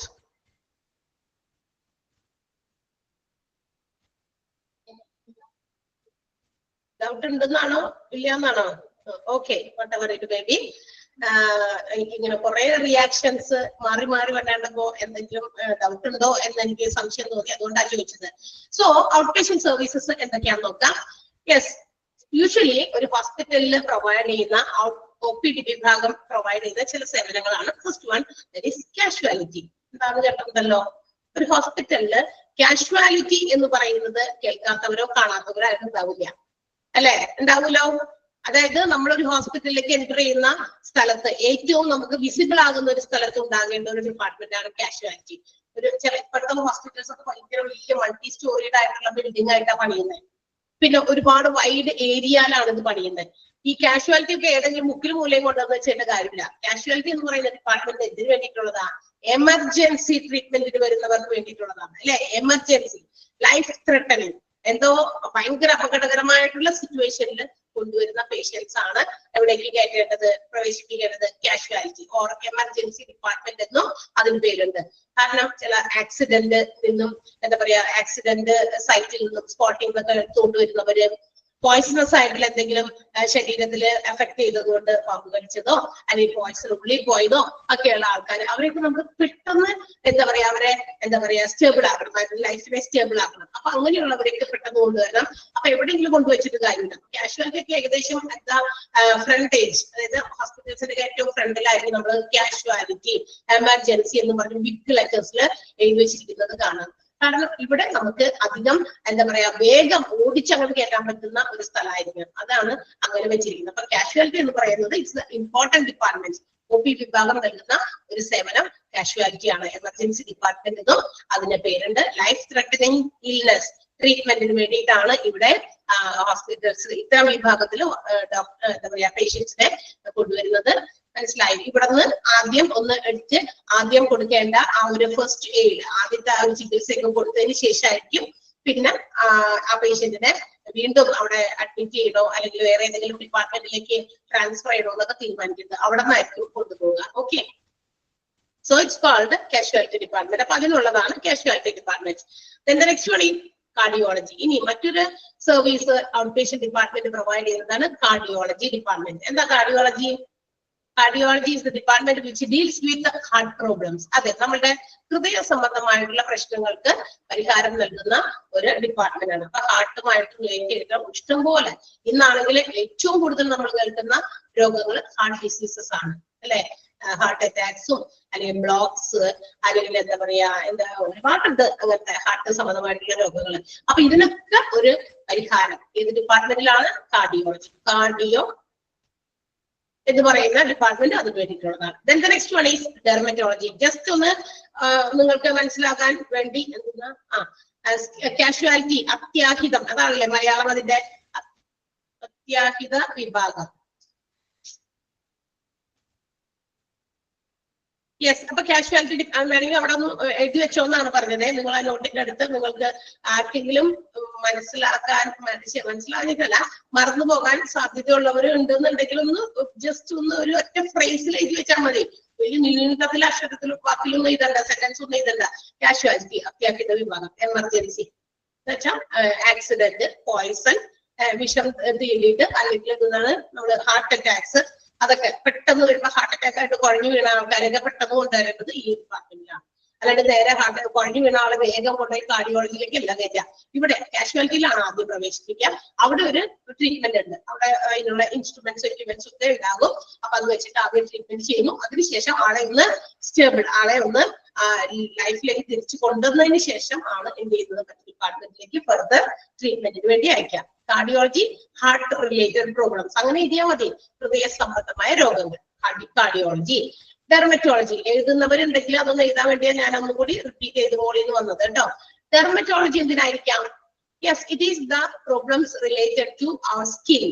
നമ്മുടെ ത്വക്ക് രോഗങ്ങൾ. ഡെർമറ്റോളജി പണ്ടൊക്കെ ഈ ത്വക്ക് രോഗം മാത്രമായിരുന്നു ചികിത്സിച്ചിരുന്നത്. ഡെർമറ്റോളജി വിഭാഗം നമ്മുടെ സ്കിന്നിന്റെ പുറത്തുണ്ടാകുന്ന ചൊറിച്ചില്, മാതില്, അല്ലെങ്കിൽ നിറവ്യത്യാസം അല്ലെ, ചിലപ്പോ ഒക്കെ കളർ വ്യത്യാസം വരിക അല്ലെ, കുറച്ച് കൂടുതൽ ഡാർക്ക് ആകുക, അല്ലെങ്കിൽ കുറച്ച് വൈറ്റ്നസ് കൂടുതൽ വരിക, അങ്ങനെയുള്ള പ്രോബ്ലംസിനൊക്കെയാണ് പണ്ട് ഈ പറയുന്ന ഡെർമറ്റോളജി വിഭാഗം ഉണ്ടായിരുന്നത്. പക്ഷേ നൗ വി ഫേസ് ഇന്ന് ഇപ്പൊ മനുഷ്യന്മാര് ഫേസ് ചെയ്യുന്ന മറ്റനവധി ഈ പറയുന്ന രോഗങ്ങള് കുറെയൊക്കെ നമ്മുടെ ഡെർമറ്റോളജിയിലേക്ക് ഇൻക്ലൂഡ് ചെയ്തിട്ടുണ്ട്. Such as hair problems. Hair problems എന്ന് പറയുമ്പോൾ മുടി പൊഴിച്ചില്, അല്ലെങ്കിൽ അൺവാണ്ടഡ് ഹെയർസ്, നമുക്ക് ആവശ്യമില്ലാത്ത സ്ഥലത്തൊക്കെ രോമ വളർച്ച അല്ലെ, പിന്നെന്താ പറയാ ആക്നെ, നമ്മുടെ മുഖക്കുരു വന്ന പാട്, പിഗ്മെന്റേഷൻസ്, ഇങ്ങനെ ഒരുപാട്. പിന്നെ ഓൾസോ നെയിൽ, നമ്മുടെ നഖത്തിന്റെ ചില പ്രശ്നങ്ങളൊക്കെ ചില ആളുകൾക്ക് പെട്ടെന്ന് നഖം കേടാകുക, വേദനയും അതുപോലെ തന്നെ അങ്ങനത്തെ കാര്യങ്ങളൊക്കെ നഖത്തിന് സംഭവിക്കുന്നുണ്ട്. അപ്പൊ ഇതൊക്കെ ഇന്ന് ഈ പറയുന്ന ഡെർമറ്റോളജി ഡിപ്പാർട്ട്മെന്റിലാണ് ട്രീറ്റ് ചെയ്യുന്നത്. അപ്പൊ dermatology department deals with the problems of skin, hair, nails. Okay, അത്രയുമാണെന്ന് ഓർത്തിരിക്കുക. ത്വക്ക്, മുടി, പിന്നെന്താണ് നഖം, ഈ സംബന്ധമായിട്ടുള്ള രോഗങ്ങൾക്കുള്ള ഡിപ്പാർട്ട്മെന്റ് ആണ്. Next one is ear, nose, throat, which we call ENT അല്ലെ. ENT എന്ന് പറയുന്ന ഡിപ്പാർട്ട്മെന്റ് ആണ് അടുത്തത്. എന്തായിരിക്കും അത്? ഇയർ, നോസ്, ത്രോട്ട് സംബന്ധമായി, തൊണ്ട, അതുപോലെ ചെവി, അതുപോലെ നോസ്, ഈ സംബന്ധമായിട്ടുള്ള എന്തെങ്കിലും പ്രശ്നങ്ങൾ, അലർജി പ്രോബ്ലം ആയിരിക്കാം, ചെവി വേദന, ചെവിക്ക് എന്താ പറയാ കേൾവിക്കുറവ് സംഭവിക്കുക, അല്ലെങ്കിൽ അടഞ്ഞിരിക്കുക, തൊണ്ടവേദന, തൊണ്ടയിൽ ഉണ്ടാകുന്ന ചിലപ്പോൾ ചില കുഞ്ഞു കുഞ്ഞു മുഴ, അങ്ങനെയൊക്കെ ത്രോട്ട് ഇൻഫെക്ഷൻസ്, ഇങ്ങനെയൊക്കെ ഉണ്ടായിക്കഴിഞ്ഞാൽ നമ്മൾ നേരെ പോകുന്നത് ENT ഡിപ്പാർട്ട്മെന്റ് ആണ്. കൂടുതലും കൊച്ചുകുട്ടികളൊക്കെ നമ്മൾ കൂടുതലും പ്രാവശ്യമൊക്കെ കുഞ്ഞു പിള്ളേരെയൊക്കെ എപ്പോഴും കൊണ്ടുപോകുന്ന ഒരു ഡിപ്പാർട്ട്മെന്റ് ആണ് ENT, ഇയർ, നോസ്, ത്രോട്ട് പ്രോബ്ലംസിന് വേണ്ടിയിട്ടുള്ള വിഭാഗം. ക്ലിയർ ആയോ? ക്ലിയർ ആകുന്നുണ്ടോ? ഡൗട്ട് ഇല്ലല്ലോ? നിങ്ങൾ അവിടെ നിന്നിട്ട് ഡൗട്ട്സ് ഒന്നും പറയുന്നില്ലാത്തത് കൊണ്ടാണ് നമ്മൾ വീണ്ടും വീണ്ടും അങ്ങനെ പറഞ്ഞ് ഒന്നിന് പിന്നാലെ പോകുന്നത്. ഓക്കെ, സോ നിങ്ങൾ ഫോളോ ചെയ്യുന്നുണ്ടെന്നാണ് വിശ്വസിക്കുന്നത്. If you have any problem please just inform me. എന്തെങ്കിലും ഉണ്ടെങ്കിൽ പെട്ടെന്ന് നമ്മളെ ഇൻഫോം ചെയ്താൽ മതി. Okay, next department is geriatrics. അടുത്ത ഡിപ്പാർട്ട്മെന്റ് ഏതാ? വളരെ എന്താ പറയാ ആക്റ്റീവായിട്ട് റെസ്പോണ്ട് ചെയ്യുന്ന ഒരു ബാച്ചായിട്ട് തോന്നി. കാരണം നിങ്ങൾ എപ്പോഴും ഇങ്ങനെ തപ്പിടുന്നുണ്ട്, യെസും നോയും ഒക്കെ പറയുന്നുണ്ട്. That means you are alive. അതെന്ന് വെച്ചാൽ നിങ്ങൾ അവിടെ ഭയങ്കര ആക്റ്റീവായിട്ട് അലൈവായിട്ട് ഇരിക്കുന്നുണ്ട് എന്നാണ് അതിന്റെ അർത്ഥം. ഇത് ഈ തുടക്കമുള്ളത് അവസാനം വരെ കാണണം. കുറച്ച് കഴിയുമ്പോഴില്ലേ മടി വന്ന് ചിലവര് എന്ത് ചെയ്യും, രണ്ടാമത്തെ അവറിലൊക്കെ ക്ലാസ്സിലെ ടീച്ചർ വരുമ്പോഴേക്കും അങ്ങനെ തോന്നിച്ചുകൊണ്ടിരിക്കും. കുറെ കഴിയുമ്പോൾ അവിടെ കിടക്കാണോ ആണോ എന്നൊക്കെ അറിയാൻ പറ്റിയ നമുക്ക്. അപ്പൊ നമ്മൾ എന്ത് ചെയ്യും, ഈ പറഞ്ഞിരുന്ന് നമുക്കും ബോറടിക്കും. ഞാനിപ്പോ എന്തൊക്കെ ഈ പറഞ്ഞു കൂട്ടുന്നത് എന്നുള്ളൊരു ഇതിലാകും. കാരണം എന്താ, നോ റെസ്പോൺസ്, റെസ്പോണ്ട് ചെയ്യുന്നില്ല. എന്തെങ്കിലും ടീച്ചറിൽ നിന്ന് അങ്ങനെയാണോ ഇങ്ങനെയാണോ അല്ലേ ഇല്ലേ എന്നൊക്കെ ചോദിക്കുമ്പോ ഒന്ന് ജസ്റ്റ് ഒന്ന് അല്ലെങ്കിൽ അല്ലാന്ന് പറയാ, ഇല്ലെങ്കിൽ ഇല്ലെന്ന് പറയാ, ഉണ്ടെങ്കിൽ ഉണ്ടെന്ന് പറയാ. അങ്ങനെ ഒന്ന് റിയാക്ഷൻസ് വരുമ്പോ നമുക്കൊരു എല്ലാവരൊക്കെ ഇവിടെ ആക്റ്റീവായിട്ട് ഇരിക്കുന്നുണ്ട്, അപ്പൊ ഞാൻ ആക്റ്റീവ് ആകണം എന്ന് എനിക്ക് ബോധ്യം വരും. ഓക്കെ, അങ്ങനെയാണ് അതിന്റെ ഒരു സംഭവം. അതൊരു എന്താ പറയാ അങ്ങനത്തെ ഒരു കമ്മ്യൂണിക്കേഷൻ വേ ആണ് ശരിക്കും വേണ്ടത് കുട്ടികളെ പഠിപ്പിച്ചുകൊണ്ടിരിക്കുമ്പോൾ. പിന്നെ കൂടാതെ ആണെങ്കിൽ ഇപ്പൊ നമ്മൾ ഫേസ് ടു ഫേസ് ഇരുന്നിട്ടുള്ള ക്ലാസ് ആണെങ്കിലും ഒക്കെ ആരുടെയെങ്കിലും മുഖം മാറുകയാണ്, അല്ലെങ്കിൽ ഇങ്ങനെയൊക്കെ തൂങ്ങി പിടിച്ചിരിക്കുമ്പോ നമുക്ക് അവിടെ പൊക്കാം അല്ലെ, അവിടെ എന്നിട്ട് എന്താ ഉറങ്ങണോ, ഇന്നലെ ഉറങ്ങിയില്ലേ, രാത്രി ആയ എന്താ ചെയ്തതെന്നൊക്കെ പറഞ്ഞ് നമുക്ക് ഇങ്ങനെ കുറേയൊക്കെ ചോദിച്ചാൽ അവരെ ഒന്ന് ആക്റ്റീവ് ആക്കാം. പക്ഷെ ഇതൊന്നും ഇവിടെ പറ്റില്ല. നിങ്ങൾ ആരാണ് ആക്റ്റീവായിട്ടിരിക്കുന്നത് ആരല്ലാന്നൊക്കെ നമുക്ക് അറിയാൻ പറ്റില്ലല്ലോ. ഇത് ഇടയ്ക്കിടയ്ക്ക് ഞാൻ ഇങ്ങനെയൊക്കെ പറയും, ഞാൻ എന്തൊക്കെ ഞാൻ എന്റെ ഇടയിൽ പറഞ്ഞു എനിക്ക് ഓരോരുത്തർ വിളിച്ച് ചോദിക്കണം അത് ഉറക്കത്തിലായിരുന്നു എന്നൊക്കെ. Okay, so the next department geriatrics ആണ്. എന്താണ് ജെറിയാട്രിക്സ്? കേട്ടിട്ടുണ്ടോ ആരെങ്കിലും? ജെറിയാട്രിക്സ് എന്ന് പറയുന്ന ഒരു ഡിപ്പാർട്ട്മെന്റ് ഒക്കെ നമ്മുടെ ഹോസ്പിറ്റലിൽ ഉണ്ട്. ഇടയ്ക്കിടയ്ക്കൊക്കെ ഹോസ്പിറ്റലിൽ പോകുന്ന ആൾക്കാരാണല്ലേ നമ്മള്. ഓക്കെ, പക്ഷെങ്കിലും ചില ഈ പറയുന്ന എല്ലാ ഡിപ്പാർട്ട്മെന്റൊക്കെ നമ്മുടെ കണ്ണിൽ പെട്ടിട്ടുണ്ടോ സംശയമാണ്. ഓക്കെ, ജെറിയാട്രിക്സ് അങ്ങനെ ഒരു വിഭാഗമാണ്. Yes, it is the department for treating or for providing treatment to old age people. അതായത് കുറച്ച് പ്രായം ചെന്നവർക്ക് വേണ്ടിയിട്ടുള്ള ഒരു വിഭാഗമാണ്. പ്രായം ചെന്ന ഒരു 70 വയസ്സൊക്കെ ആയി കഴിയുമ്പോൾ നമുക്ക് ഒബിയസ്ലി നമുക്കറിയാം, ഒരു 70 വയസ്സൊക്കെ ആകുമ്പോൾ ഈ മിഷനറി കുറെ നാളായില്ല കടന്ന് പ്രവർത്തിക്കുന്നത്. 70 വയസ്സ് വരെ എന്ന് പറയുമ്പോൾ 70 വർഷമായിട്ട് ഒരു മനുഷ്യന്റെ ഉള്ളിലുള്ള എല്ലാ മെഷീൻസും ഇങ്ങനെ പ്രവർത്തിച്ചുകൊണ്ടിരിക്കുകയാണ്. അപ്പൊ 10-60 കഴിയുമ്പോൾ തുടങ്ങി പതുക്കെ മെഷീന്റെ ഓട്ടപ്പാച്ചിലുകൾ പതുക്കെ യന്ത്രത്തിനൊക്കെ അവിടെ ഇവിടെയൊക്കെ ഡിപ്രീസിയേഷൻസ്, അതായത് നമ്മളുടെ തേയ്മാനം വരാൻ തുടങ്ങും. മുട്ടിന് തേയ്മാനം, കഴുത്തിന് തേയ്മാനം, കൈക്ക് പൊങ്ങുന്നില്ല. ഞാൻ പണ്ട് നല്ല രീതിയിൽ ഓടി ചാടി മരത്തിലൊക്കെ പെട്ടച്ച് കയറിയിരുന്ന് എത്ര ഹൈറ്റിൽ വരെ കയറാനും എനിക്ക് ഒരു ബുദ്ധിമുട്ടും ഉണ്ടായിരുന്നില്ല എന്ന് പറഞ്ഞവര് ഒരു 50-60 വയസ്സാകുമ്പോഴും അതേ അന്ന് ഞാൻ കയറിയതിന്റെ ഓർമ്മ വെച്ച് ഇന്നൊന്ന് കയറാൻ ശ്രമിച്ചു കഴിഞ്ഞാൽ ചിലപ്പോ വേറെ എന്തെങ്കിലുമൊക്കെ സംഭവിക്കും അല്ലെ. അപ്പൊ അതൊക്കെ പറ്റൂല. കാരണം ആ മെഷീൻ അത്രയും നാളുകളാക്കി ഇങ്ങനെ ഫങ്ഷൻ ചെയ്തുകൊണ്ടിരിക്കുകയല്ലേ, വിത്തൗട്ട് എനി ഡിലേ അല്ലെ, ലാഗ് ഇല്ലാതെ ഡിലേ ഇല്ലാതെ നല്ല രീതിയിൽ പ്രവർത്തിച്ചുകൊണ്ടിരിക്കുക. അത് പ്രവർത്തിച്ച് ഒരു പരിധി വരെ കഴിയുമ്പോഴേക്കും അതിന് തേയ്മാനങ്ങൾ സംഭവിക്കും പല പാർട്സിലും. അപ്പൊ അങ്ങനെ വരുമ്പോ പല രീതിയിലുള്ള രോഗങ്ങളായിട്ട് അതിങ്ങനെ പുറത്തേക്ക് വരും. ഓൾഡ് പീപ്പിളിൽ ഉണ്ടാകാവുന്ന പ്രധാനപ്പെട്ട ചില രോഗങ്ങൾ തല ചുറ്റുക അല്ലെ, കൈയും കാലും ഉദ്ദേശിച്ച രീതിയിൽ പൊങ്ങുന്നില്ല. പണ്ട് ഞാൻ ഇത്രയും വരെ പൊക്കിയിരുന്നു, ഇപ്പൊ എനിക്ക് അത്രയും പൊങ്ങുള്ള. ഇരുന്നോടത്തുനിന്ന് ലോക്കോമോട്ടോസ് പ്രോബ്ലംസ് ആണ്. ഇരുന്നോടത്തുനിന്ന് എഴുന്നേക്കാൻ പറ്റുന്നില്ല, എഴുന്നേക്കാണ്ട് ഒരടി നടക്കാൻ പറ്റുന്നില്ല. ഇങ്ങനെ ഒരുപാട് പ്രശ്നങ്ങൾ, വൈഡ് റേഞ്ച് ഓഫ് ഇൽനസ് ആണ് നമ്മുടെ ഓൾഡ് പീപ്പിൾ സഫർ ചെയ്യുന്നത്. ഫോർ അവർക്ക് വേണ്ടിയിട്ടുള്ളതാണ് ഈ ജെറിയാട്രിക്സ് എന്ന് പറയുന്ന പ്രത്യേക ഡിപ്പാർട്ട്മെന്റ്. അപ്പൊ ഇതില് ഇങ്ങനെയുള്ളവരെ കുറിച്ചിട്ട് അവരുടെ രോഗാവസ്ഥകളെ കുറിച്ച് പഠിച്ച് മനസ്സിലാക്കിയ ഡോക്ടേഴ്സ് ആയിരിക്കും ഈ ഒരു വിഭാഗം ഹാൻഡിൽ ചെയ്യാൻ. മനസ്സിലായോ? അപ്പൊ വയസ്സായവർക്ക് ഉണ്ടാകാൻ സാധ്യതയുള്ള ചില രോഗങ്ങളെ കുറിച്ച് എന്ത് ചെയ്യുന്നു, സ്പെഷ്യലൈസ് ചെയ്ത് പഠിച്ചിട്ട് അവരെ അങ്ങനെ ചികിത്സിച്ച് അവരുടെ രോഗങ്ങളെ വലിയ കാര്യമായിട്ട് മാറ്റാനൊന്നും പറ്റില്ല. ഓൾഡ് പീപ്പിളിന്റെ രോഗങ്ങളെ പൂർണ്ണമായും മാറ്റാൻ പറ്റുമോ? നിങ്ങളൊന്ന് ആലോചിച്ച് നോക്കിയേ, പറ്റില്ല. കാരണം അവരുടെ ആ എന്താ പറയാ നമ്മൾ കൊടുക്കുന്ന മെഡിസിൻസ് ഒക്കെ ചിലപ്പോൾ അത് റിയാക്ട് ചെയ്യില്ല, അതിന്റെ ഒരു പരിധി കഴിഞ്ഞു. പക്ഷെ എന്ത് ചെയ്യാം, അതിനെയൊക്കെ ഒന്ന് നമുക്ക് ഒരു പരിധി വരെ, വേദനകളെയൊക്കെ നമുക്കൊന്ന് പരിധി വരെ കുറയ്ക്കാൻ പറ്റും അല്ലെ. അവരുടെ സഫറിങ്സും പെയിനും ഒക്കെ കുറച്ചൊക്കെ റെഡ്യൂസ് ചെയ്യാനുള്ള കപ്പാസിറ്റി ഉണ്ടാവുള്ളൂ. അപ്പൊ അതൊന്ന് കുറയ്ക്കുക എന്നുള്ളതാണ് ജെറിയാട്രിക്സ്. അതിന് വേണ്ടിയിട്ടുള്ള പ്രത്യേക ഡിപ്പാർട്ട്മെന്റ് ആണ് geriatrics. Okay, and the next one is gastroenterology. എന്താണ് gastroenterology? which relates to the abdominal problems, stomach problems. അതെ, നമ്മളുടെ അബ്ഡോമിനൽ, അതായത് നമ്മുടെ സ്റ്റൊമക് റിലേറ്റഡ് ആയിട്ടുള്ള പ്രോബ്ലംസ്. വയറിനകത്ത് ഒരുപാട് സാധനങ്ങൾ ഉണ്ട് അല്ലെ. ലാർജ് ഇൻഡസ്റ്റൈൻ, വൻകുടല്, സ്മോൾ ഇൻഡസ്റ്റൈൻ, ചെറുകുടല്, ഗാൾ ബ്ലാഡർ അല്ലെ, അങ്ങനത്തെ കുറെ സാധനമൊക്കെ ഉണ്ട്. അപ്പൊ ഇതിനൊക്കെ എന്തെങ്കിലും തരത്തിലുള്ള പ്രശ്നങ്ങളൊക്കെ വരുമ്പോൾ അത് നമ്മുടെ ഡൈജസ്റ്റീവ് സിസ്റ്റത്തെ ബാധിക്കും. ഡൈജസ്റ്റീവ് സിസ്റ്റവുമായി ബന്ധപ്പെട്ടിട്ടോ ഗ്യാസ്ട്രിക് പ്രോബ്ലംസും ഒക്കെ ഉണ്ടാകുമ്പോൾ ഈ വയർ സംബന്ധമായിട്ടുള്ള എല്ലാ പ്രശ്നങ്ങൾക്കും വേണ്ടിയിട്ട് മാത്രമുള്ള ഒരു ഡിപ്പാർട്ട്മെന്റ് ആണ് ഗ്യാസ്ട്രോഎൻട്രോളജി. ഓക്കെ, അപ്പൊ if you have any problem in your heart, നെഞ്ചിന് ഹാർട്ട് പ്രോബ്ലംസ് എന്തെങ്കിലും ഉണ്ടെങ്കിൽ നമ്മൾ ഗ്യാസ്ട്രോഎൻട്രോളജിയിലല്ല പോവുക. സ്റ്റൊമക് റിലേറ്റഡ് ആയിട്ടുള്ള ഇഷ്യൂസിനാണ് നമ്മൾ ഗ്യാസ്ട്രോഎൻട്രോളജി എന്ന് പറയുന്ന department. And the next one is general surgery. General surgery, അതായത് കോമൺ ആയിട്ടുണ്ടാകുന്ന ചില സർജറീസ്. ഇപ്പൊ അത് സർജറി മാത്രം കോൺസെൻട്രേറ്റ് ചെയ്തിരിക്കുന്ന ഒരു വിഭാഗമാണ്. അതായത് കോമൺ ആയിട്ട് നമ്മുടെ വയർ സംബന്ധമായിട്ട് ഇപ്പൊ നേരത്തെ പറഞ്ഞ ഗ്യാസ്ട്രോഎൻട്രോളജിയിൽ ആ ഡിപ്പാർട്ട്മെന്റിൽ വരുന്നതാണ് നമ്മുടെ ലാർജ് ഇൻഡസ്റ്റൈൻ, സ്മോൾ ഇൻഡസ്റ്റൈൻ ഒക്കെ. അതുപോലെ ഗാൾ ബ്ലാഡർ, ഈ ഗാൾ ബ്ലാഡറിന് അതുപോലെ തന്നെ ഹെർണിയ പോലെയുള്ള രോഗങ്ങളൊക്കെ വരുമ്പോൾ അതിനൊക്കെ സർജറീസ് ഒക്കെ ചിലപ്പോൾ വേണ്ടി വരും. അപ്പൊ സർജറീസിലൂടെ മാത്രമാണ് നമുക്ക് അതിനെ റിപ്പയർ ചെയ്യാൻ പറ്റും. മനസ്സിലാക്കാം. ഗാൾ ബ്ലാഡർ ഒക്കെ പിത്താശയ സഞ്ചിയൊക്കെ ഇങ്ങനെ നടന്നു കഴിയുമ്പോൾ അതുകൊണ്ടുണ്ടാകുന്ന അസ്വസ്ഥതകൾ, രോഗങ്ങളൊക്കെ, അപ്പൊ സർജിക്കൽ ട്രീറ്റ്മെന്റിലൂടെ ആണ് അതിനെ ക്യൂർ ചെയ്യാൻ പറ്റുള്ളൂ. സോ അങ്ങനെ കുറെ കോമൺ ആയിട്ടുള്ള സർജറീസ്, അതാണ് ജനറൽ സർജറി എന്ന് പറയുന്ന വിഭാഗം.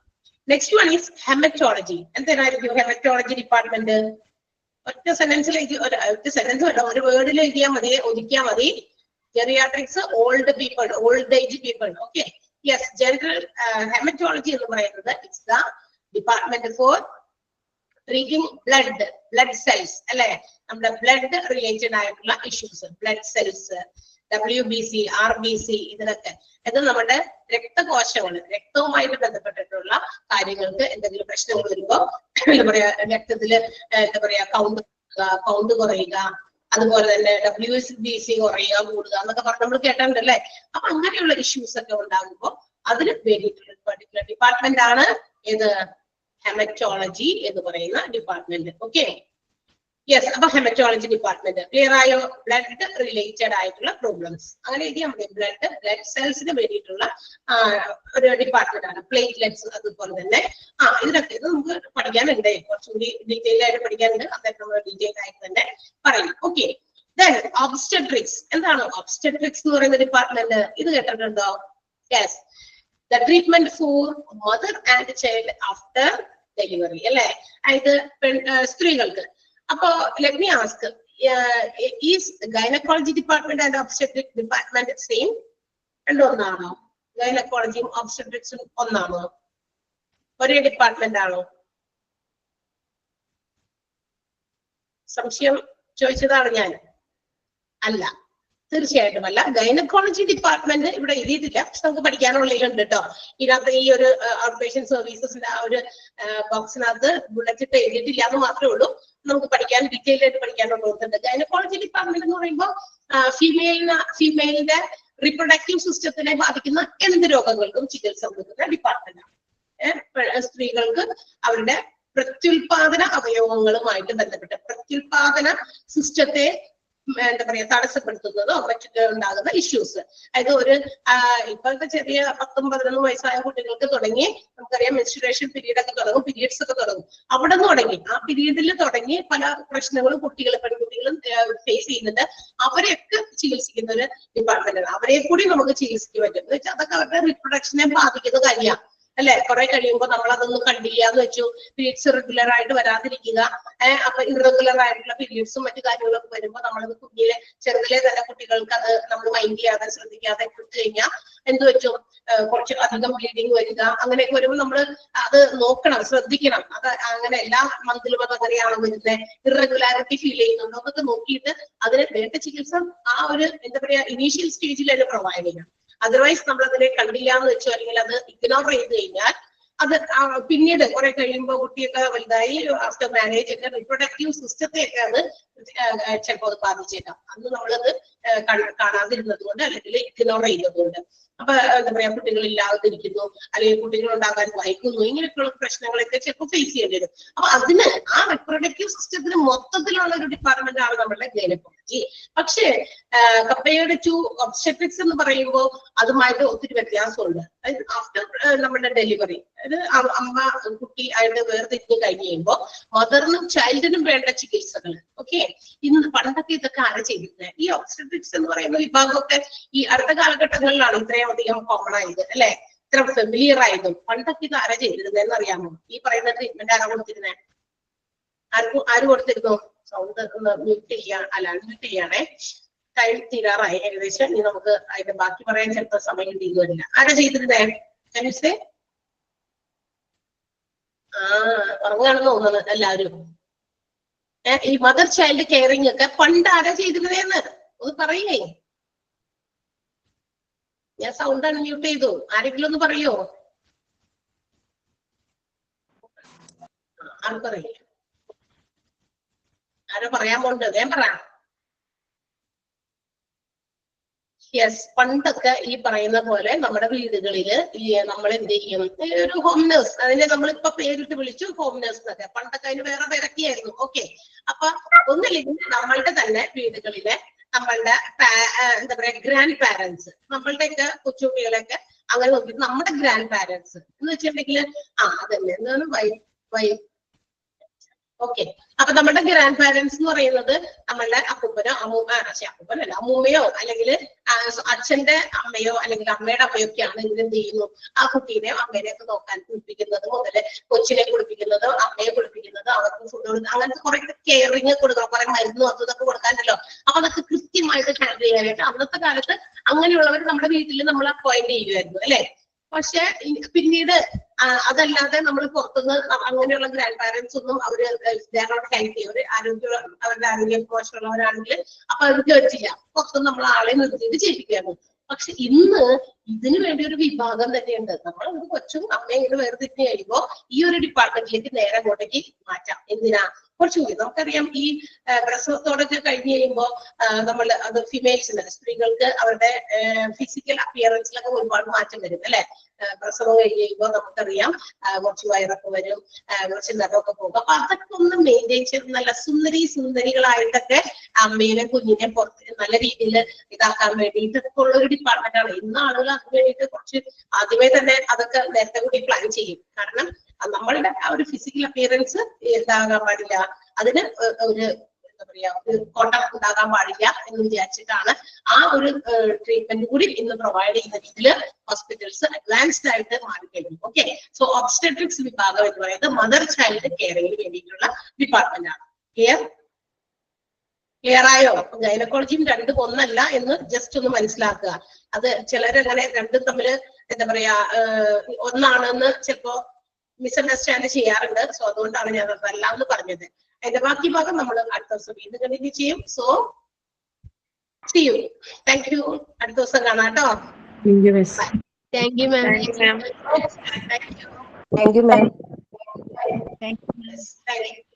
Thank you ma'am. Okay, thank you.